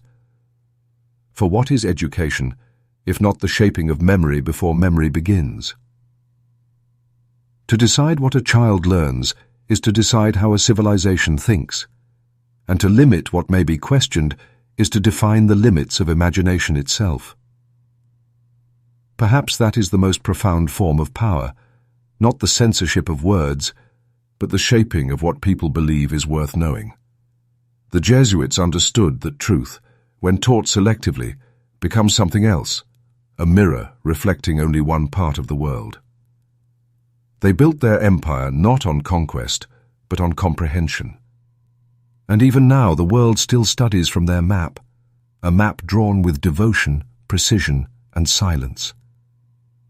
So we are left to wonder, as students of their inheritance, if truth is taught selectively, is it truth at all? They began as pilgrims, men of faith sworn to protect travelers on the road to Jerusalem. But in time they became something far greater and far more feared. The Knights Templar, an order of warrior monks who would rise from humble vows of poverty to become one of the most powerful institutions the medieval world had ever seen. In the 12th century, as Crusaders carved their kingdoms in the Holy Land, the Templars built fortresses across Europe and the East, strongholds of stone and silence. They were bound by discipline, secrecy, and devotion, wearing the white mantle marked with a red cross, a symbol of sacrifice and purity. They fought for God, but they answered only to the Pope. Kings bowed to them, empires borrowed from them, and through their networks of castles, farms, and treasuries, they became the first to master something even greater than warfare: finance. The Templars invented a system of deposits and credits that allowed Crusaders to travel without gold, a medieval form of banking that stretched from Paris to Acre, from London to Constantinople. Their order grew rich, not in coin, but in trust. And with that trust came influence, the kind that unsettled crowns and courtiers alike. By the 14th century, their enemies had grown bold, chief among them King Philip IV of France, a ruler deep in debt to the Templar treasury. On a cold October dawn in 1307, Philip struck first. Across France, the order was betrayed in a single morning. Templars were seized, their properties confiscated, their leaders imprisoned. They were accused of heresy, of idol worship, of crimes too dark to name, charges whispered, never proven, but enough to turn faith against them. Under torture, confessions were extracted. The Grand Master, Jacques de Molay, once the most powerful knight in Christendom, was burned at the stake in 1314, his ashes scattered on the Seine. Before he died, legend says he cursed both king and pope, and within a year, both were dead. The order was officially dissolved, its symbols erased, its name forbidden. But legends have long shadows. Though the Church declared the Templars gone, stories persisted. Of ships that vanished from La Rochelle under cover of night, carrying treasure and relics to lands unknown. Of Templar knights escaping to Scotland, to Portugal, to the hidden corners of Europe, where they took new names, built new orders, and continued their silent mission. Some say they preserved not only wealth but wisdom, ancient secrets recovered in the ruins of Jerusalem, knowledge too dangerous for the world of kings and priests. In cathedrals and chapels across Europe, their symbols still linger. The twin riders, the rose cross, the eight-pointed star. Carved into stone, woven into banners, etched into memory. It is as if the world could not let them go. Perhaps they never truly disappeared. Perhaps the Templars simply became something larger than themselves, a symbol of humanity's endless struggle between faith and freedom, between light and shadow. For every age has its Templars, those who seek truth in the face of power and are punished for it. Their story is not only of loss, but of transformation. An order destroyed in fire, yet reborn in myth. And in that myth, their ideals endure. Loyalty, courage, devotion to a cause greater than self. The Church erased their name. The kings seized their lands. But across the centuries, their spirit refuses to die. Because belief, once born, cannot be buried. It only waits, in silence, in legend, in the hearts of those who still search for what they guarded. So we are left to wonder, in the ashes of history, can an ideal ever truly be destroyed? It began, as great discoveries often do, with an accident. In 1947, a Bedouin shepherd searching for a lost goat among the cliffs of Qumran near the Dead Sea threw a stone into a cave and heard something shatter. Inside he found a row of ancient jars, sealed for nearly 2,000 years. Within them lay scrolls wrapped in linen, brittle, blackened by time, and written in a language the modern world had almost forgotten. They would come to be known as the Dead Sea Scrolls, the oldest surviving copies of biblical texts ever found. What the shepherd uncovered was nothing less than the buried memory of an age of faith.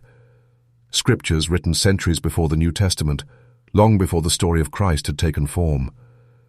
There were fragments of Genesis, Psalms, Isaiah, words nearly identical to those still read today. But alongside them, other writings the world had never seen. Apocalyptic visions, lost psalms, and books that had been erased from holy canon. The scrolls spoke of prophets unmentioned in the Bible, of cosmic battles between light and darkness, of secret messiahs and forbidden wisdom. They belonged to a mysterious Jewish sect, perhaps the Essenes, ascetics who lived apart from the world, guarding their teachings in silence until Rome destroyed their sanctuary. And when that destruction came, they hid their writings in the caves, sealed against the desert winds, hoping they would be found when humanity was ready to understand them. For centuries they slept in the earth, until that shepherd's stone broke their silence. And then another silence began. As scholars and priests gathered the scrolls, the world waited for revelation.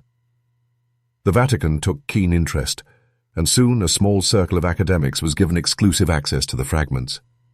Years passed, then decades, but much of the material remained unpublished, unseen by the world that had a right but to read it. Only select verses were released, the ones that fit neatly within the known story. Others were withheld. Translations were delayed, altered, or quietly sealed away. Some of the scrolls, when finally revealed, described multiple heavens, celestial beings, and teachings that blurred the line between Judaism, Christianity, and older faiths of the East. They hinted at a time when belief was fluid, when many paths led to the same divine truth. But that truth was too wide for dogma to contain. To preserve order, the Church and state alike sought to define one version of creation, one origin, one revelation. And anything that contradicted it was simply ignored. The fragments that challenged orthodoxy were said to be too damaged, too incomplete, too uncertain for translation. But some of the scholars who once held them whispered otherwise, of passages that spoke of other messiahs, of divine mothers, of a creation far more complex than the simple story of Genesis. It was as if the scrolls were a mirror, reflecting a world of belief much larger than the one we were taught to see. The discovery of the Dead Sea Scrolls should have been a moment of unity, proof that all faiths spring from the same ancient yearning for light. Instead, it became a contest of control, a decision about who may speak for the past and who must remain silent. The caves of Qumran gave humanity back its oldest voice. But even now that voice is incomplete, filtered, translated, interpreted through centuries of fear and reverence. The scrolls still rest in vaults and archives, their fragments scattered, their meaning diluted by the same institutions that claim to protect them. Perhaps some words are too powerful to be spoken aloud, or perhaps power simply fears what those words might awaken. So we are left to wonder, as the desert keeps its secrets, and the scrolls whisper in their silence, why are some scriptures still kept in shadows? In the dying light of the ancient world, when philosophy still walked hand in hand with the stars, there lived a woman whose brilliance illuminated the last great library of humankind. Her name was Hypatia of Alexandria, mathematician, astronomer, philosopher, the final flame of Greece's golden intellect, burning against the gathering dark. At the dawn of the 5th century, Alexandria was no longer the radiant city it had been. Its great library, once the crown of knowledge, had already suffered fire and neglect. But the spirit of inquiry remained alive in its daughter library, the Serapeum, where Hypatia taught. Students from across the Mediterranean came to hear her lectures on the movements of planets, the laws of geometry, the harmony of numbers. In an age ruled by faith and dogma, she spoke of reason. In an age of division, she spoke of unity, of truth as something eternal, not owned by creed or crown. But the world around her was changing. The Roman Empire, weary and fractured, had turned to Christianity for order. And in that transformation, the light of inquiry began to flicker.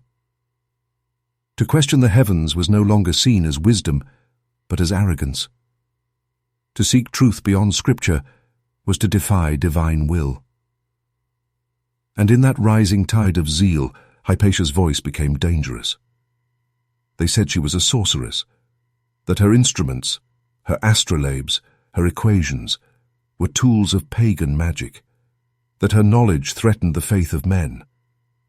And so, in the year 415, a mob descended upon her chariot as she rode through the streets of Alexandria. They dragged her from her seat, tore her robes, and carried her to the church.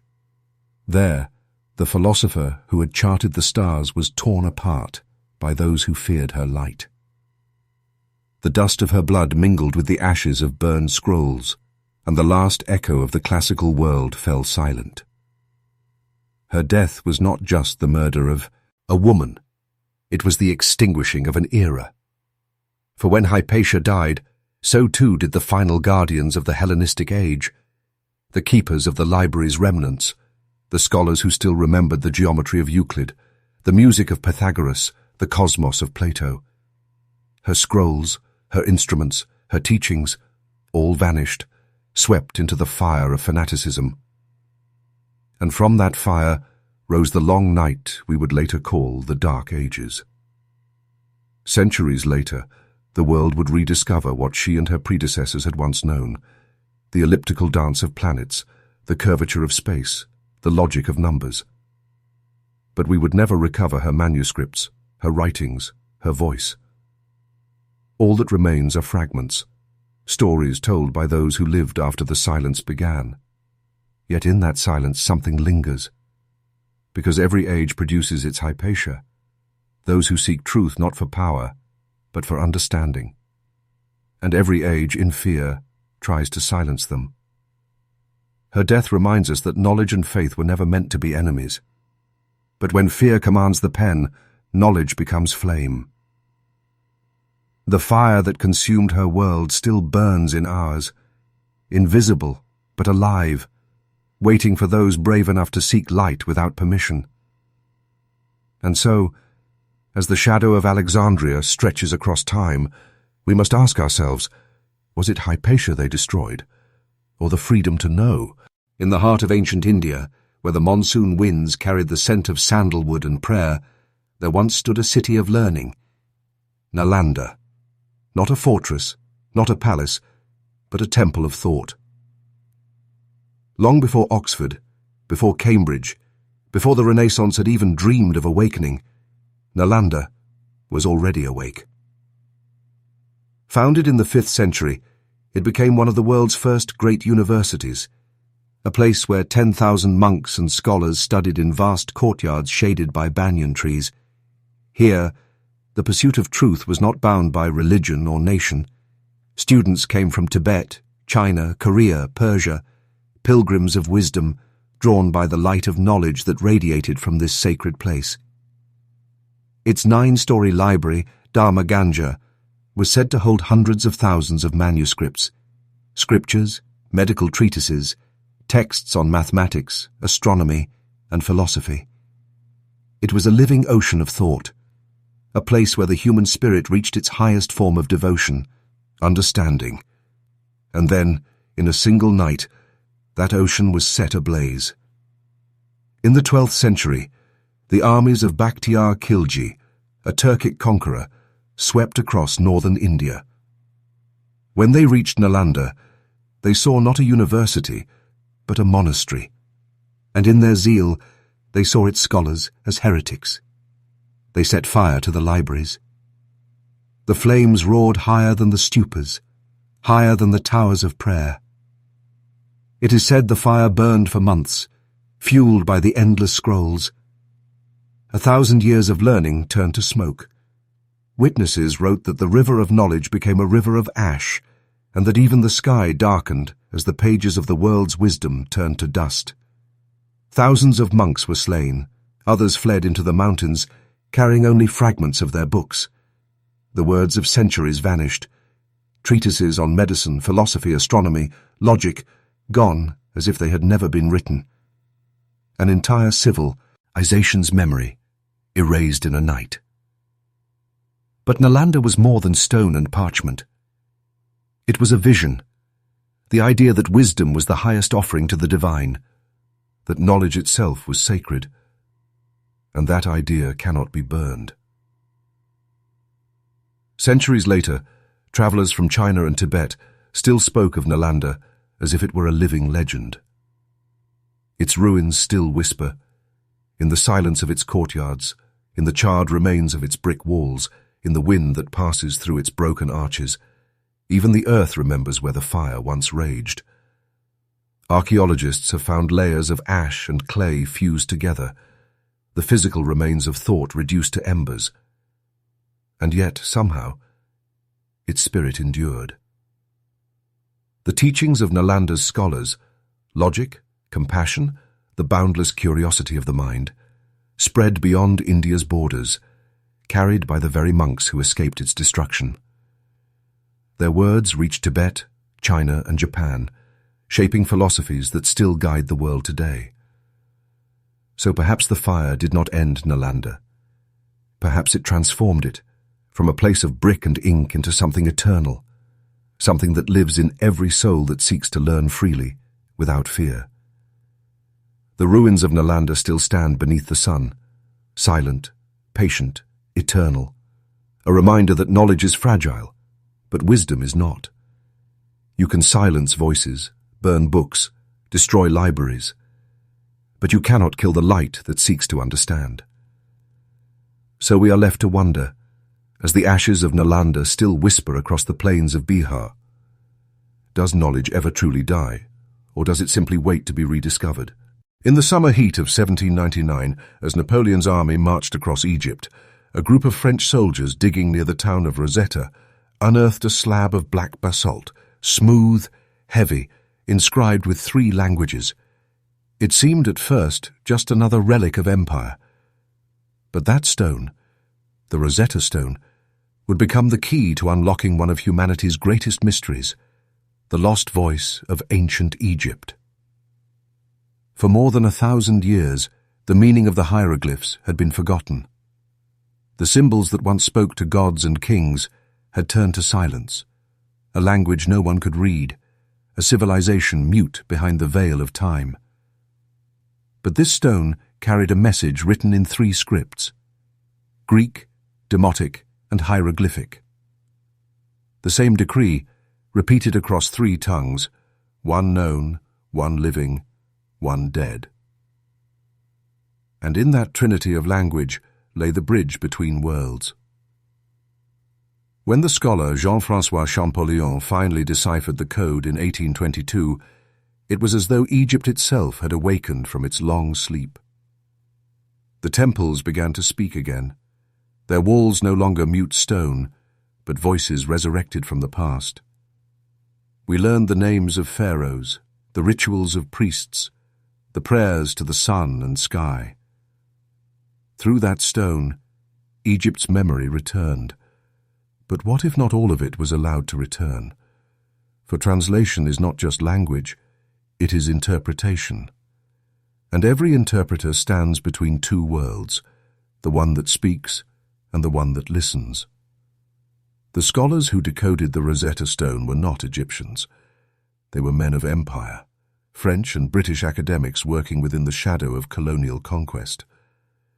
They brought the hieroglyphs back to life, yes, but they also shaped their meaning through the lens of their own civilization. What was lost in translation were the nuances, the sacred rhythms, the spiritual metaphors that do not survive the cold grammar of another tongue. The Egyptian world was one of harmony between matter and spirit, of life and death intertwined, but the Western translations often turned gods into myths, symbols into superstition, cosmic truths into curiosities. The priests who once spoke of divine balance became magicians. The rites of regeneration became rituals of death. The philosophy of Ma'at, truth, justice, harmony, was reduced to mythology. Even the Rosetta Stone itself became a prisoner of its interpreters. Seized by the British after Napoleon's defeat, it was carried to London as a trophy of knowledge, not to Egypt, whose voice it carried, but to the British Museum, where it remains to this day, a symbol of how even discovery can become possession. And so, while the Rosetta Stone gave the world back the sound of Egypt's words, it did not fully restore their meaning. Translation became a mirror reflecting the translator's world more than the original one. The past was not simply revealed. It was rewritten, reshaped to fit the understanding of those who held the pen. Perhaps that is the quiet tragedy of all recovered wisdom, that in saving it, we inevitably change it. We take what was once living truth and turn it into language we can control, and in doing so, we lose the music between the words, the spirit behind the symbols. The Rosetta Stone broke the silence of the ancients, but it also reminds us that no translation is ever pure. Every act of interpretation is an act of power, deciding what survives and what is left unspoken. So we must ask ourselves, as we gaze upon that dark stone beneath the museum's light, when history speaks, whose voice are we really hearing? On the western shore of ancient Greece, where the land once met the restless waters of the Gulf of Corinth, there stood a city of brilliance and pride, Helike. It was a place devoted to the god Poseidon, the master of the sea and the keeper of earthquakes. Its people built temples in his honor, carved his image into stone, and prayed for calm waters and gentle winds. But the sea is a god that does not forgive arrogance, and one winter night, Helike learned how fragile devotion can be. The year was 373 BCE. The skies over Achaia grew strange. Birds fled inland, dogs howled without reason, and the earth began to tremble beneath the city's marble streets. Then, without warning, the ground split open. A roar rose from beneath the earth, deep, hollow, endless. The sea rushed in with a fury beyond comprehension. Within moments, Helike was gone, swallowed whole, its walls, temples, and people consumed by water and mud. Ancient writers spoke of it in awe and terror. Aristotle, Pausanias, and Strabo all recorded the story of how a city that once rivaled Corinth had vanished in a single night, leaving nothing but ripples upon the surface of the sea. Fishermen in the centuries that followed claimed to see columns beneath the waves, glimmering like ghosts in the moonlight. Sailors spoke of strange currents that tugged at their boats where Helike once stood, as if the drowned city was still breathing below. And so the legend grew. Some said it was punishment from Poseidon, angered by the city's neglect of his temple. Others saw in its story the echo of a greater myth, that of Atlantis, Plato's island of pride and downfall. Perhaps, they thought, Helike was the seed of that myth, the real memory beneath the metaphor. For myths, after all, are rarely born from imagination alone. They are memories reshaped by time, softened by telling, yet rooted in truth. For more than 2,000 years, Helike remained lost. Its story faded into folklore, a cautionary tale about hubris and the sea's eternal claim over the land. Then, in the 1990s, archaeologists searching the plains near Aegion began to uncover traces of walls, pottery, and streets, preserved beneath layers of silt. The earth had indeed swallowed Helike, and over centuries the sea had retreated, leaving its bones buried in mud. The myth was real. The city had existed, and it had fallen exactly as the ancients described. Walking among its ruins today, one can still feel the echo of that night, the silence before the earth broke open, the weight of the sea rushing in. There is something haunting about how precise the ancient accounts were, how memory survived where maps did not. It reminds us that myths are not lies, they are truths remembered differently. The story of Helike is not just about destruction, but about remembrance, the way humanity transforms disaster into story and story into lesson. The city that once worshipped the sea became part of it, a warning written in water, a memory half-dreamed beneath the tide. Its people are gone, but its story endures, retold each time the ground trembles, each time a wave touches the shore with more force than before. Because Helike was not the first city to vanish beneath the sea, and it will not be the last. So we are left to wonder, as waves lap quietly over forgotten coasts, what other cities sleep beneath the tides, waiting for us to remember their names. When the first ships crossed the Atlantic, they carried more than soldiers and priests. They carried curiosity. The old world came seeking gold and souls, but what it found in the jungles of the Americas was something far older, far stranger, civilizations that already spoke to the stars. The Maya, the Aztec, the Inca, their temples stood aligned to the heavens, their calendars tracked the movements of planets with impossible precision, and their myths spoke of cycles that stretched beyond memory itself. To those who arrived under the banner of the cross, such wisdom was not seen as knowledge, but as danger. In the 16th century, Spanish missionaries burned codices, vast, folded books of bark and paint that contained the mathematics, astronomy, and sacred history of the Maya. Hundreds of them were thrown into fire, their colors turning to smoke beneath the sign of salvation. The friar Diego de Landa, who oversaw the destruction, later confessed that the Maya wrote about everything in their books, and that what was burned were lies of the devil. Yet after the flames cooled, he spent the rest of his life trying to reconstruct what he had destroyed. But not everything vanished in fire. Some scrolls, relics, and strange objects were quietly taken, not destroyed but carried away. Trunks of artifacts, fragments of codices, and idols wrapped in cloth made their way across the ocean. Gifts, trophies, curiosities, to the courts of Europe, and some whisper, to the vaults of the Vatican itself. There, beneath the marble corridors of Rome, lie archives older than empires, sealed rooms where the Church's most delicate histories sleep. Among them, it is said, rest records from the New World, collected during the great missionary centuries, manuscripts written by indigenous scribes in both Mayan and Latin, describing the fusion of two worlds, artifacts whose carvings suggest cosmic knowledge, solar alignments, celestial patterns, the mathematics of cycles once thought beyond human reach. If such objects truly exist within those vaults, they may hold clues not only to the Mayan understanding of time, but to the deep kinship between the sciences of the East and West, long before modern contact. But if they are there, they remain unseen, hidden for reasons that may be as old as the Church's fear of contradiction. Because colonization was never only about land, it was about memory, the power to decide whose story would be told and whose would be forgotten.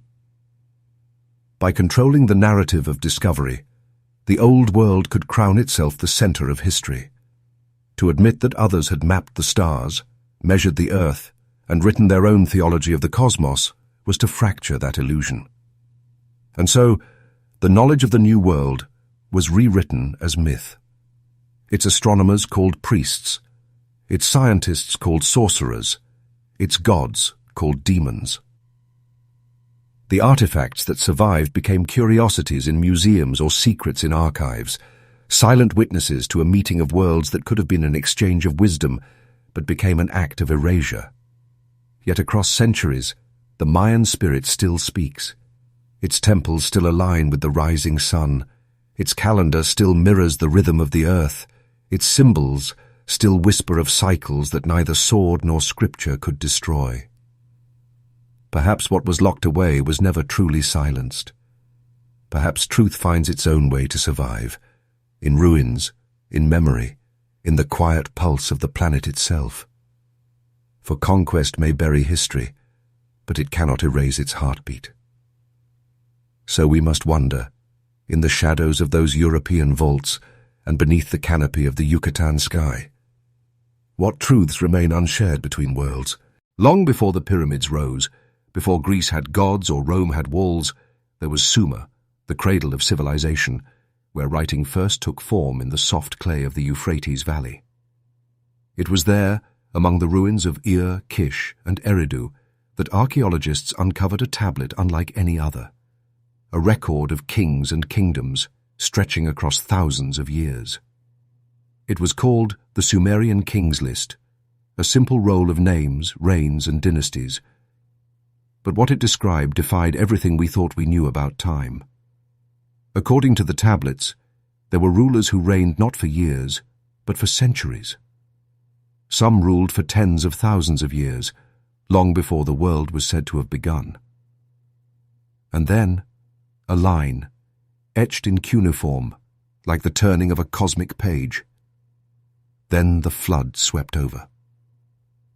After that, the reigns grew shorter, the lifespans more familiar, the world suddenly more human. The list divided history into two realms, before the flood and after it. Before, kings of impossible longevity, ruling cities that seemed almost mythical. After, the world we recognize, the one of men and mortality. For scholars, it was a puzzle that refused to fit neatly into the story of civilization. Were these names pure myth, poetic invention, or echoes of something real, something older than memory? Some fragments of the list were broken, others were missing entirely.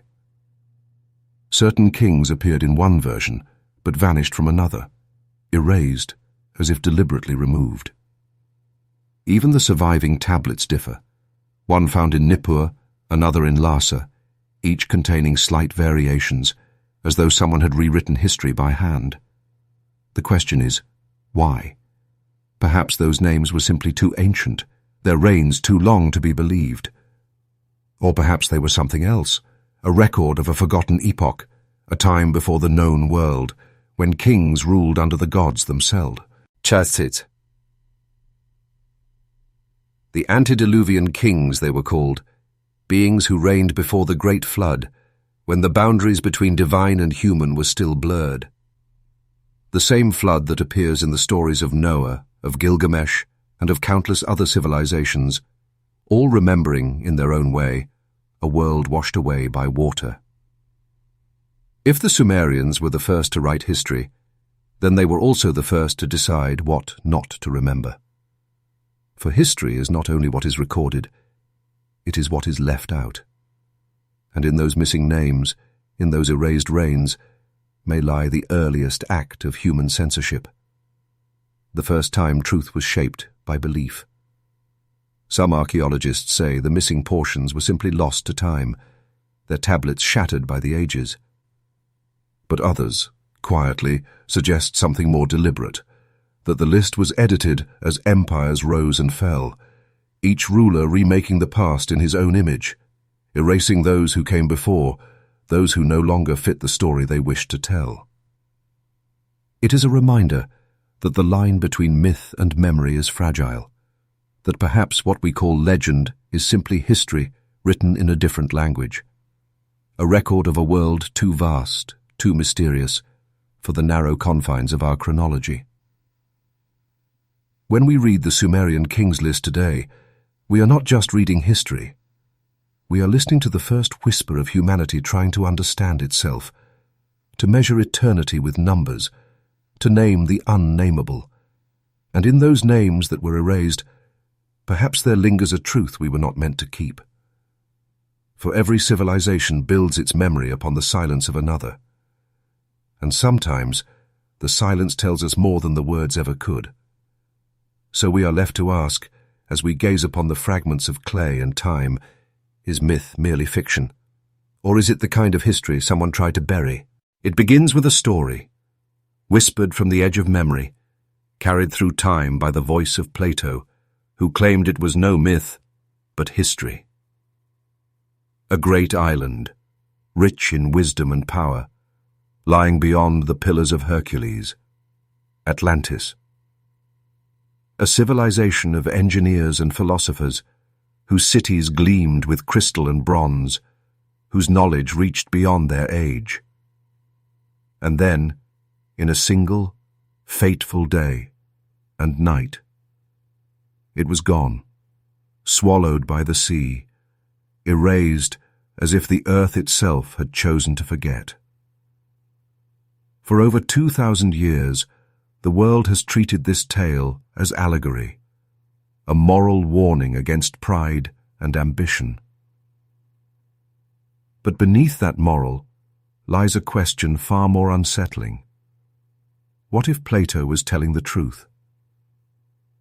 If Atlantis truly existed, if an advanced civilization thrived before the dawn of recorded history, then everything we know about human progress would unravel. History, as we've built it, rests on the idea of linearity, that civilization rose slowly, step by step, from the primitive to the profound. But the idea of Atlantis suggests something else, that humanity may have risen before and fallen. The descriptions are strangely precise. Plato wrote of canals, harbors, and temples of gold, of laws that governed both spirit and science. He described a people who mastered geometry and astronomy, who balanced technology with a reverence for the divine. And then, as if knowledge itself became their undoing, they grew arrogant, corrupt, and the gods, he said, turned away. The earth shook, the seas rose, and Atlantis sank beneath the waves. For centuries, explorers have searched for its remains, from the Mediterranean to the Caribbean, from the Azores to Antarctica. Each discovery, each ruin beneath the sea, seems to whisper fragments of that same story. A cataclysm, a flood, a memory of a time when the world was older and wiser than we imagine. Even the myths of distant cultures echo the same tale. The Maya, the Hopi, the Egyptians, the Sumerians, all speak of a lost golden age when gods walked among men, and knowledge was shared like sunlight. What if Atlantis is not a place, but a pattern? A cycle in which humanity rises, reaches for the heavens, and then, by hubris or nature, collapses back into silence. A forgotten epoch wiped clean by flood, fire, or time, leaving behind only whispers and impossible ruins. Modern archaeology resists the idea because to accept it would mean admitting that history is not a straight line, but a circle, that the further we look into the past, the more advanced it seems. It would mean rewriting everything, from the origins of civilization to the story of who we are. And perhaps that is why the Atlantean hypothesis is treated as heresy, even today, because it does not simply challenge history, it threatens its order. To believe in Atlantis is to believe that knowledge can be lost, not metaphorically, but absolutely. That we are not the first to understand the stars, nor the first to forget them. It suggests that our greatest monuments may be memories, echoes of something we once achieved, now buried under sand and sea. Maybe that is why the story persists. Not because it is fantasy, but because somewhere deep within us it feels familiar. As if some ancient memory still stirs beneath the surface of our collective mind, a faint recollection of light and of loss. Plato ended his account with silence, as if the story itself drowned with the city. But silence is never the end. It is the echo of something that once spoke too loudly. And so, we are left to wonder, gazing across the endless blue, has humanity lived before and fallen? More than once.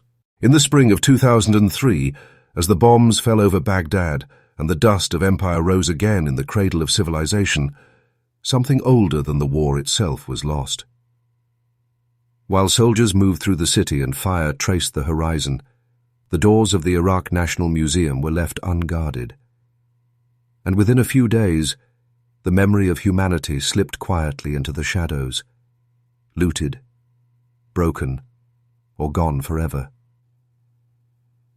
Inside that building had rested more than gold and stone. It was a sanctuary of time itself. Tens of thousands of artifacts, spanning more than 7,000 years, from Sumer, Babylon, and Assyria. The first maps, the first laws, the first stories written by human hands. Clay tablets inscribed in cuneiform, delicate sculptures of forgotten kings, relics from Ur, Nimrud, and Nineveh. Each piece a fragment of the human soul. And then, in the confusion of modern war, they disappeared. Cameras captured images of shattered display cases, empty pedestals, and broken glass glinting in the dust. Priceless statues lay in fragments on the museum floor. The Walker vase, one of the oldest known narrative carvings, was stolen. Ancient seals and tablets, tens of thousands of them, vanished without record. Some were recovered years later in foreign markets, traded like trinkets. Most were never seen again. What was lost that week was more than history. It was continuity. Because the soil of Iraq is not just land, it is the memory of civilization itself.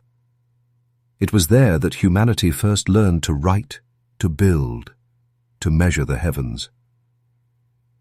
It was there that kings ruled by law, that stories of gods and floods were first etched into clay. To lose those relics is to lose the beginning of ourselves. And yet, the world watched and moved on. While officials debated politics and strategy, the guardians of the past pleaded for help.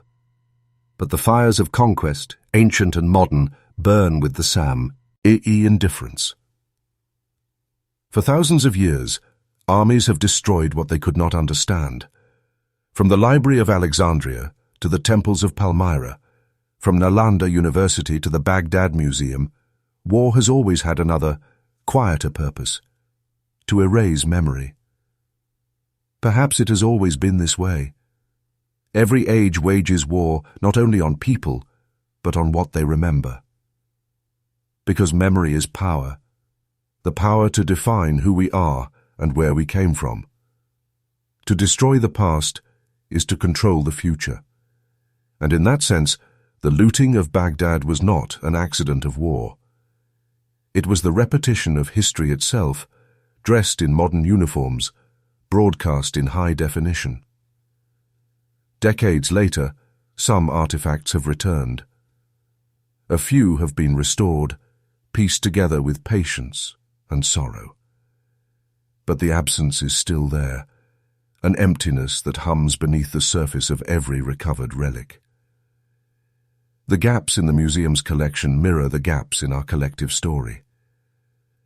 We will never know how many tablets were taken, what names were lost, what words will never again be spoken. The ruins of Mesopotamia remain, silent as they were thousands of years ago, but now their silence feels heavier, almost knowing. It is as if the cradle of civilization has grown tired of watching its children repeat the same mistakes over and over again. We call it progress, but progress that forgets its origins is only movement, a circle, not a path. And so the same flames that once consumed the Library of Alexandria now flicker in our own age, burning not scrolls but servers, not temples but memory itself. So we are left to ask, as the dust settles over what was once the heart of human history, is progress just a more polished kind of forgetting? In the cradle of civilization, where the Tigris and Euphrates once shimmered beneath the Mesopotamian sun, the first words were pressed into wet clay. Thousands of years before paper, before ink, before even the idea of history, the Sumerians recorded their world in wedge-shaped symbols, cuneiform. Among those tablets, buried for millennia beneath the dust of Ur, Nippur, and Eridu, lies a story older than scripture, deeper than myth. The story of the Anunnaki. The tablets speak of beings who descended from the heavens, who taught humankind the secrets of civilization, agriculture, astronomy, architecture, and law. They were the keepers of divine order, the bringers of kingship, the ones who shaped the first cities. Their names echo like thunder through time. Enki, the wise; Enlil, the lord of the air; Inanna, radiant queen of heaven and war. They were not spirits of imagination, but beings described with precision, flesh, purpose, will. And when their work was done, the texts say, they returned to the stars. For centuries, these stories were dismissed as poetry, beautiful, symbolic, but nothing more. Yet, the precision of the Sumerians continues to confound. How did they chart the movements of planets invisible to the naked eye? How did they divide time into 60, or map the heavens with mathematical accuracy we still use today? Where did such knowledge come from in an age that should not have known? The old translations spoke plainly. The Anunnaki, they said, came from the heavens to the earth. But later versions softened the phrase, gods, spirits, metaphors of nature. The mystery was tamed by language, reduced by comfort. Because to take the tablets literally would be to accept that human history might not begin with us, that perhaps we were students before we were builders. When European archaeologists uncovered these artifacts in the 19th century, their findings stirred quiet unease. The parallels with later religions were undeniable.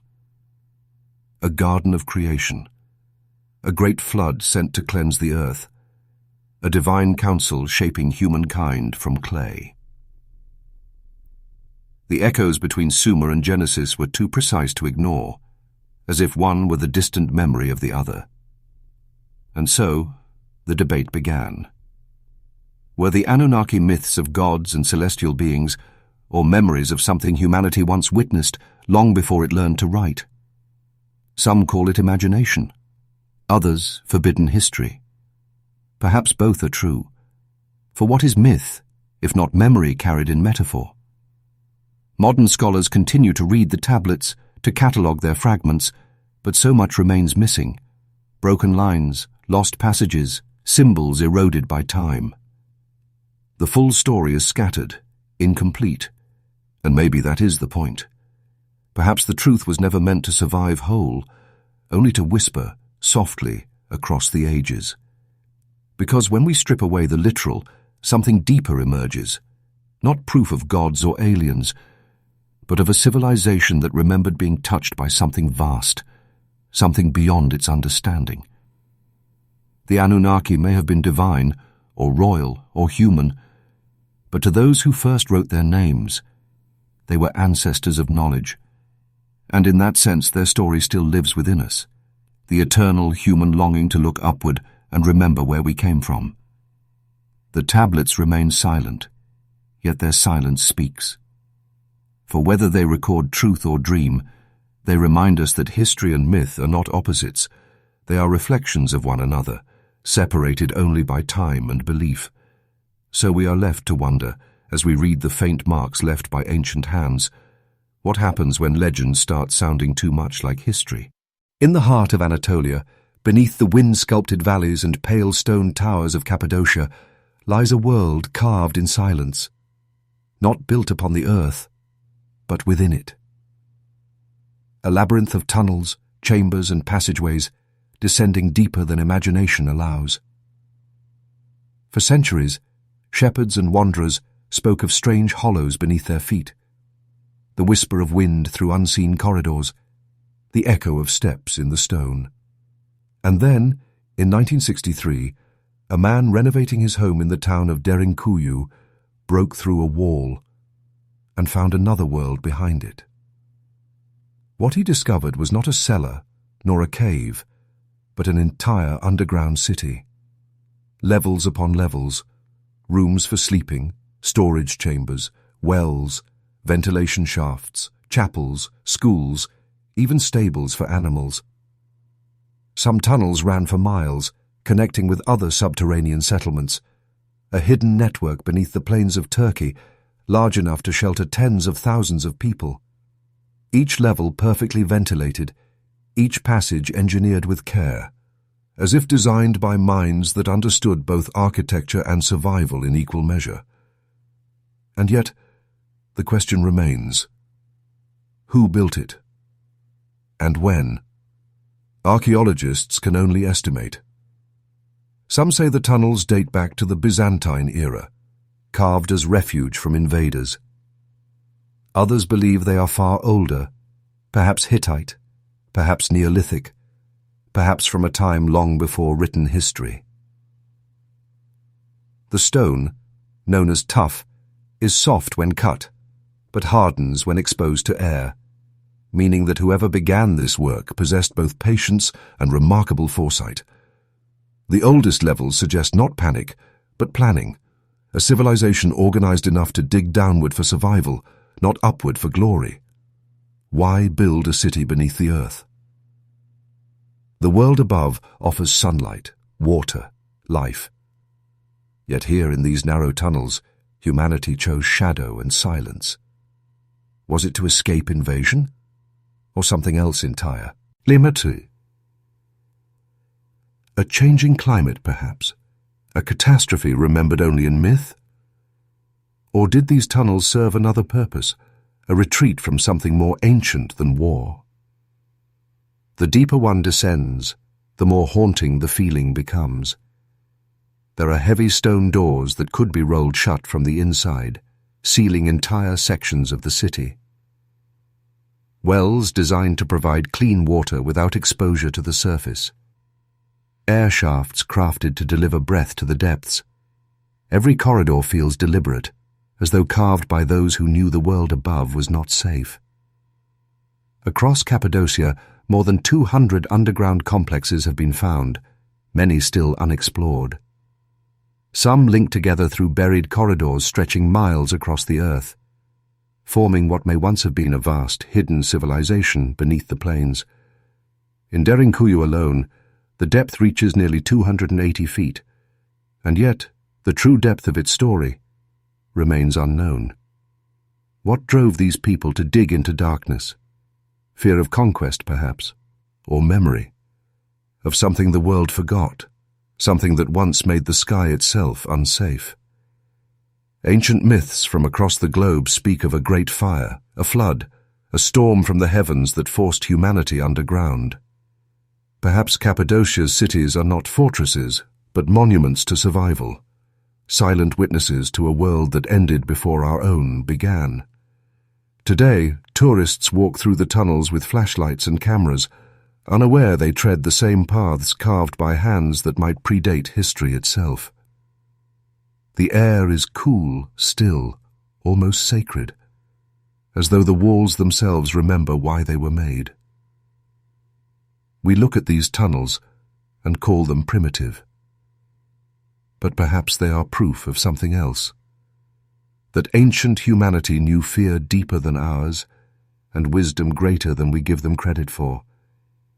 They built downward, not to hide from life, but to preserve it, to endure whatever came from above. And so we are left to wonder, standing in the hollow heart of the earth, what terror once walked the surface that made humanity flee beneath the ground. Across the endless Peruvian desert, where the wind whispers through red sand and the sky seems to stretch forever, there lies a message, written not in ink, nor carved in stone, but etched upon the earth itself. Lines so vast, so precise, that from the ground they seem like nothing more than wandering paths. Yet from the sky, they form figures of impossible beauty. A spider, a hummingbird, a monkey, a giant with open arms. Each drawn with a single unbroken stroke across the desert floor, untouched for more than 2,000 years. They are called the Nazca Lines, humanity's greatest conversation with the heavens. First rediscovered in the 1920s, when airplanes began to fly over the Peruvian plains, the lines appeared as if revealed by time itself, a language waiting for eyes that could finally read it.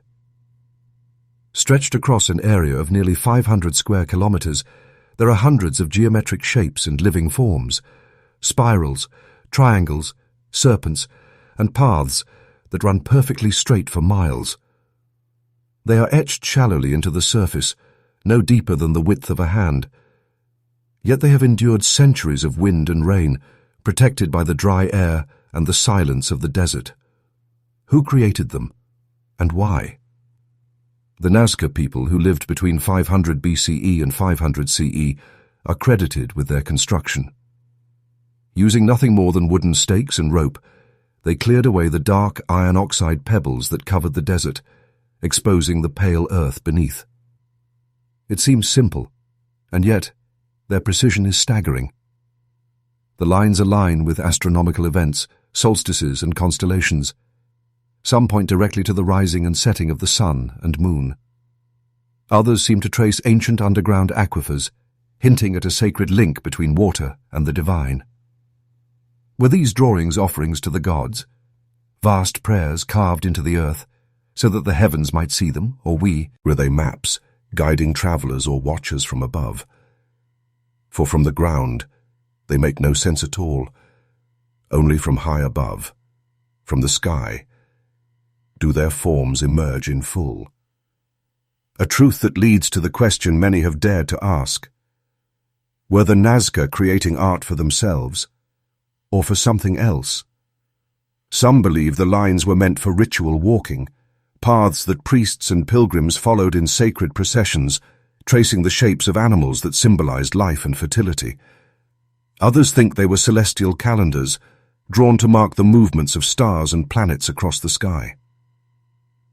And then there are those who whisper of visitors, gods from the heavens, the same beings remembered by ancient cultures across the world, for whom these lines might have been beacons or messages, drawn in faith or recognition.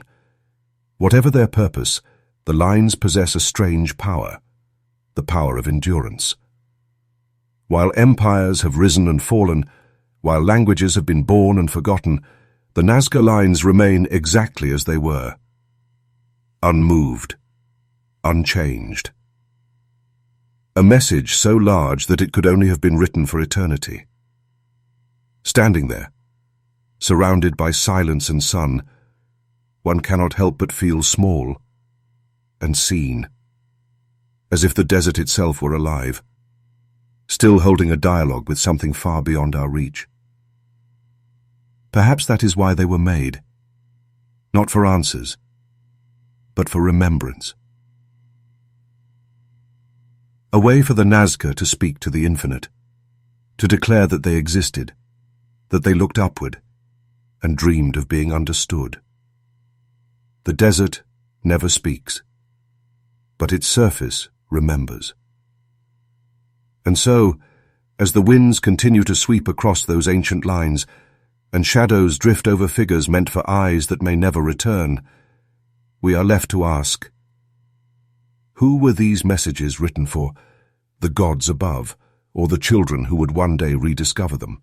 From the mountains of Ararat to the plains of Mesopotamia, from the jungles of Mesoamerica to the icy lands of the north, one story has been told again and again, across thousands of years and countless tongues.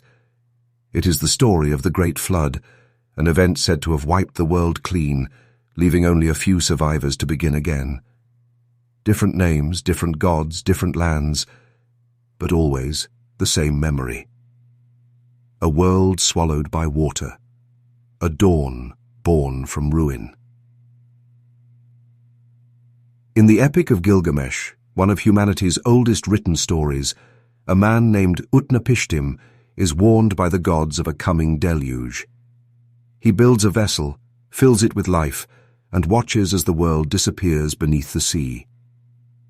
When the waters recede, he releases a bird, and it does not return. Thousands of years later, the same story appears in the book of Genesis. Noah too is warned. He builds an ark. He releases a dove. And when it fails to come back, he knows the earth has dried. Two stories separated by language and faith, yet they move like reflections of each other, carried through time as if drawn from the same fading memory. But the flood is not only a tale of the Near East. In India, the god Vishnu, in the form of a fish, warns Manu to build a boat to survive a cosmic flood. In China, the hero Yu the Great drains the waters that drown the land, restoring balance to the world. In the Maya Popol Vuh, a flood of resin ends an age of failed creations before humankind was born anew. And among the Hopi, the Maori, and even the tribes of the Arctic, stories of a world drowned and reborn endure like echoes from a forgotten sky. What memory could survive so far, across so many seas, retold by peoples who never met, who never shared a word, yet remembered the same event? Could it be that once, in the deep prehistory of our planet, something truly happened? A cataclysm so vast that it scarred not just the earth, but the human mind? Modern science hints that it might have. At the end of the last ice age, around 12,000 years ago, the glaciers melted in a sudden and violent warming. Oceans rose by hundreds of feet. Entire coastlines vanished. Islands became memories, and memories became myths. Perhaps those who lived through it told their children and their children's children, until the story of survival became the story of creation itself. Maybe the Great Flood was not punishment, but remembrance. A story the world keeps retelling to remind itself of how fragile it truly is. Because every civilization that has ever risen has also learned to fear the sea. To look at the horizon and see not calm water, but a promise that nothing built by human hands will last forever. And yet, through that fear, there is something else, something profoundly human. In every flood story, there is always survival, always a remnant, always the return of light after darkness. Perhaps that is why the myth endures, because it is not a story of death, but of renewal. It is our oldest memory of loss, and our oldest proof of hope. When we listen closely, the flood is not a single story at all. It is a chorus. Thousands of voices remembering the same storm in different words, across different worlds. A memory of water that refuses to fade. So we must ask ourselves, standing at the edge of time, listening to that eternal tide, do we all remember one great disaster, told 1,000 different ways? In the heart of ancient scripture lies an object that has haunted human imagination for over 3,000 years, the Ark of the Covenant. A chest of acacia wood, covered in pure gold, crowned with 2 winged cherubim facing one another, their wings outstretched, forming a throne for the divine. It was said to hold the tablets of the law, the very words of God given to Moses atop Sinai, inscribed in fire and thunder. But the ark was more than a vessel. It was power, raw, untamed, and holy. The presence of the Eternal made manifest on earth. The ancient texts speak of its might, how it split the waters of the Jordan so the Israelites could cross on dry land, how it brought victory in battle and ruin to those who touched it without purity. When it was carried into the temple of Dagon, the idol of the Philistines, the statue fell face down before it. When it led armies, it was said to emit light, a force that struck fear into the hearts of kings. It was not just faith. It was technology of the divine, the meeting point between heaven and earth. And then it vanished. Sometime after the destruction of the first temple in Jerusalem, around 586 BCE, the ark disappeared from history. When the exiles returned and built the second temple, the sacred chest was gone, replaced by empty air, a silence where the voice of God had once dwelled. No record explains its absence. No chronicle says who took it or why. It was as though the world had agreed to forget. Yet legends persist. Some say it was hidden by priests before the Babylonian invasion, buried deep beneath the Temple Mount in secret chambers where only the pure may walk. Others claim it was taken south across the Nile to Ethiopia, where the Church of Our Lady Mary of Zion in Axum still guards a relic said to be the true Ark.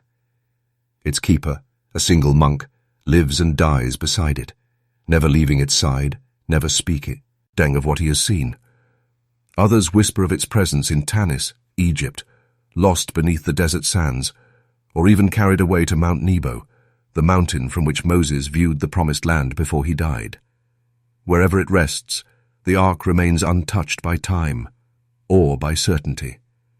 Its story endures because it speaks to something deeper than archaeology or religion. It speaks to the mystery of faith itself, the need to protect what cannot be explained.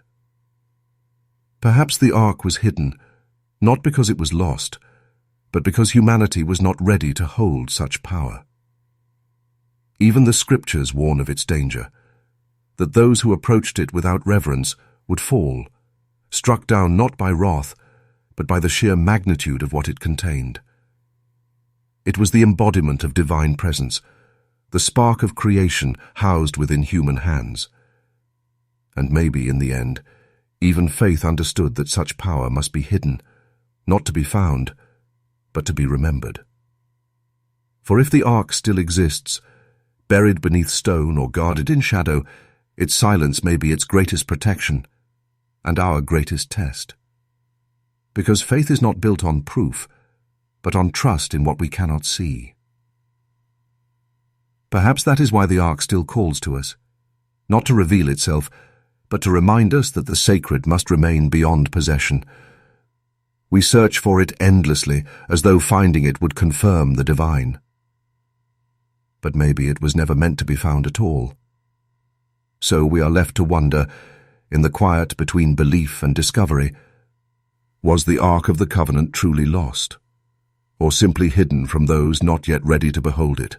Long before Nikola Tesla dreamed of lighting the world without wires, the ancients seemed to whisper of a similar power, one that flowed not through metal, but through the very breath of the earth. To them, energy was not invention, it was inheritance, a force as natural as wind and water, as sacred as fire. They called it prana, chi, vril, ka, invisible rivers of vitality running through the world and through us. Every civilization had a name for it. Every temple, pyramid, and stone alignment seemed built to harmonize with it. And then, as if by some silent agreement, it was forgotten. Tesla's dream, a planet connected by invisible current, was not new. It was a remembrance. When he built the Wardenclyffe Tower in the early 1900s, he envisioned drawing power from the Earth itself, transmitting it freely through the air, energy without wires, without limits, without ownership. He spoke of a natural resonance, a heartbeat of the planet that could be tapped and shared. To most, it sounded like madness. To others, it sounded familiar. Because long before Tesla, the ancients had already built monuments that hummed with quiet purpose. The Great Pyramid of Giza, aligned with magnetic north, stands not as a tomb, but as an instrument, its chambers and shafts tuned like parts of a vast machine. Some believe it once channeled electromagnetic energy, its limestone casing amplifying the Earth's charge, its gold-capped apex radiating invisible waves into the air. Half a world away, the temples of Angkor, the ziggurats of Sumer, and the megalithic rings of Britain all show the same mysterious precision, alignments that echo frequencies of the planet itself. They were not random. They were resonant. Ancient texts tell of power drawn from the heavens, the fire from the gods, the light that gives life, the breath of the sun. In India's Vedas, the sky chariots of the gods, the Vimanas, are described as vessels powered by radiant energy, the very same invisible force Tesla sought to master.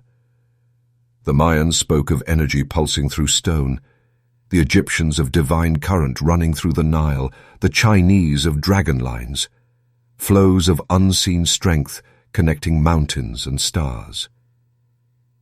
Different languages, same understanding.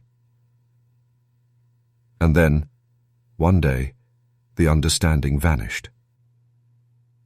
When Tesla spoke of limitless energy, of power drawn from the ether, the world called him a visionary, and then quietly made him disappear. His tower was dismantled.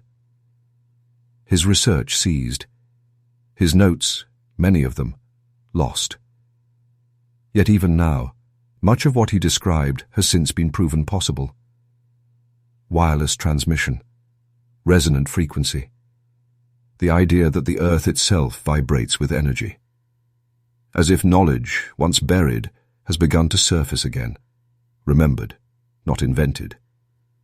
It raises a haunting question. Does human genius progress, or does it return? Every few thousand years, it seems the same discoveries re-emerge, new in name, ancient in spirit. We build what has already been built, rediscover what was already known, speak truths that the ancients whispered in their own forgotten tongues. Perhaps civilization does not advance in a straight line at all, but in cycles of remembering and forgetting, each age glimpsing the same eternal truth, then losing it again to fire, flood, or fear. Tesla may have been the first to dream of harnessing the planet's pulse in our modern age. But maybe he was simply remembering, a fragment of wisdom passed through time, buried deep in the collective memory of humanity. Because energy, like knowledge, never dies. It only changes form. It waits, patient and silent, for someone to listen again. So we are left to wonder as electricity hums through our cities and satellites trace the skies. Are we inventing the future, or rediscovering what we once already knew? If you listen closely, not to the noise of the present, but to the faint hum beneath it, you can almost hear the echoes of other worlds. Worlds not beyond the stars, but but beneath our feet, worlds that were once ours. For the earth has been home to humanity not once, but many times, and each age, it seems, forgets that it was not the first. The story of civilization, as we tell it, begins modestly. A few thousand years ago, with the rise of cities in Sumer and Egypt, the first scripts pressed into clay, the first temples raised toward the sky. We imagine this as the dawn, the beginning of thought, of order, of progress. But what if it was not a beginning at all, but a return? Across the planet lie ruins that defy their supposed place in time, structures of impossible age and purpose. The stones of Göbekli Tepe, rising from the Turkish plains, carved 12,000 years ago when humanity was meant to be no more than hunters and wanderers. The megaliths of Baalbek, each weighing hundreds of tons, resting with such precision that even modern cranes would strain to move them. The underwater pyramids of Yonaguni, the sunken city of Dwarka, the forgotten roads beneath the Sahara's sands, all whispering of worlds erased not by myth, but by time itself. And then there are the patterns, the same knowledge appearing in different corners of the earth, separated by oceans, yet united by design. Pyramids aligned to the stars in Egypt, Mexico, China, serpent carvings, flood stories, and celestial calendars appearing across cultures that never met. How could so many have remembered the same shapes, the same skies, unless they were all fragments of a single, older memory, one that shattered and scattered across the world? Perhaps human history is not a ladder we climb, but a wheel that turns, each age rising, reaching for the light, then falling back into silence, each redisky, overing what the last had already known. Fire, writing, electricity, flight, every revelation feels new, yet strangely familiar, as if echoing through the corridors of forgotten time. Ancient Sanskrit texts speak of past epochs, the yugas, ages of gold, silver, bronze, and darkness, repeating endlessly, civilizations blooming and withering like the seasons of the cosmos. Even Plato wrote that mankind has been destroyed and reborn many times, wiped clean by fire and flood, leaving only scattered survivors to begin again. If this is true, then we are not pioneers, but descendants, inheritors of lessons we do not remember learning. The ancient myths of lost worlds, Atlantis, Mu, Lemuria, may not be fiction at all, but the last fragments of memory from civilizations that watched their skies darken, their seas rise, their light fade. And when the silence returned, the earth began again, shaping us anew, waiting for us to remember. We build towers now that touch the clouds, machines that orbit the stars, networks that bind the planet in light. We call it progress, but perhaps it is only another turn of the wheel, another flicker before the cycle resets. History may not move forward. It may only repeat itself under different skies. And somewhere, deep within us, maybe we know, that the ruins we uncover are not remnants of strangers, but reflections of ourselves, reminders that we have risen before and will fall again, and rise once more. For memory is fragile, but the pattern endures. Civilization forgets, yet the earth remembers. So we are left to wonder, standing amid the ruins of time, are we truly the first to awaken, or merely the latest to remember?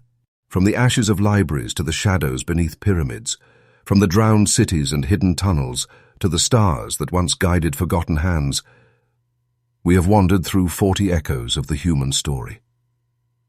Each one a fragment, a whisper, a shard of light from an age that once dared to know. The Library of Alexandria, the temples of Nalanda, the lost tablets of Babylon, the scrolls of the Dead Sea, the vaults of the Vatican, and the silence of the stars. They all tell the same story in different tongues. That knowledge is never simply lost. It is hidden, guarded or remembered differently. Civilizations rise, believing themselves eternal.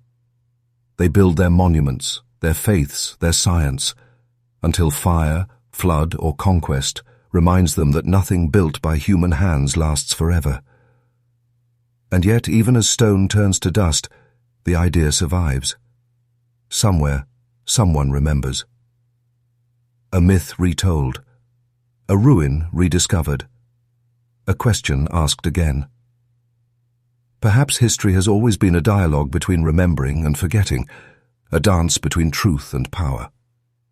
Empires burn the libraries of their enemies, not because they fear the past, but because they fear memory. For memory cannot be controlled. It endures in the soil, in the stars, in the silent pattern of ruins aligned with the heavens. And it waits, patiently, for the next age to find it again. We have spoken of knowledge turned to ash, of kings who erased names, of secrets buried beneath the ground and sealed beneath stone. We have seen faith guard what it could not explain, and science rediscover what the ancients already knew. And through it all, one truth has remained.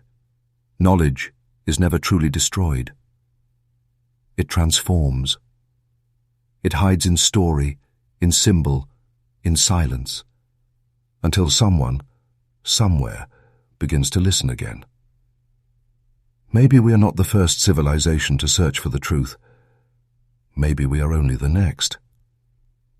The same hands, Rebo, when in a new age, still reaching toward the same light. And perhaps that is the true rhythm of human history. Not progress, but remembrance. Not invention, but return.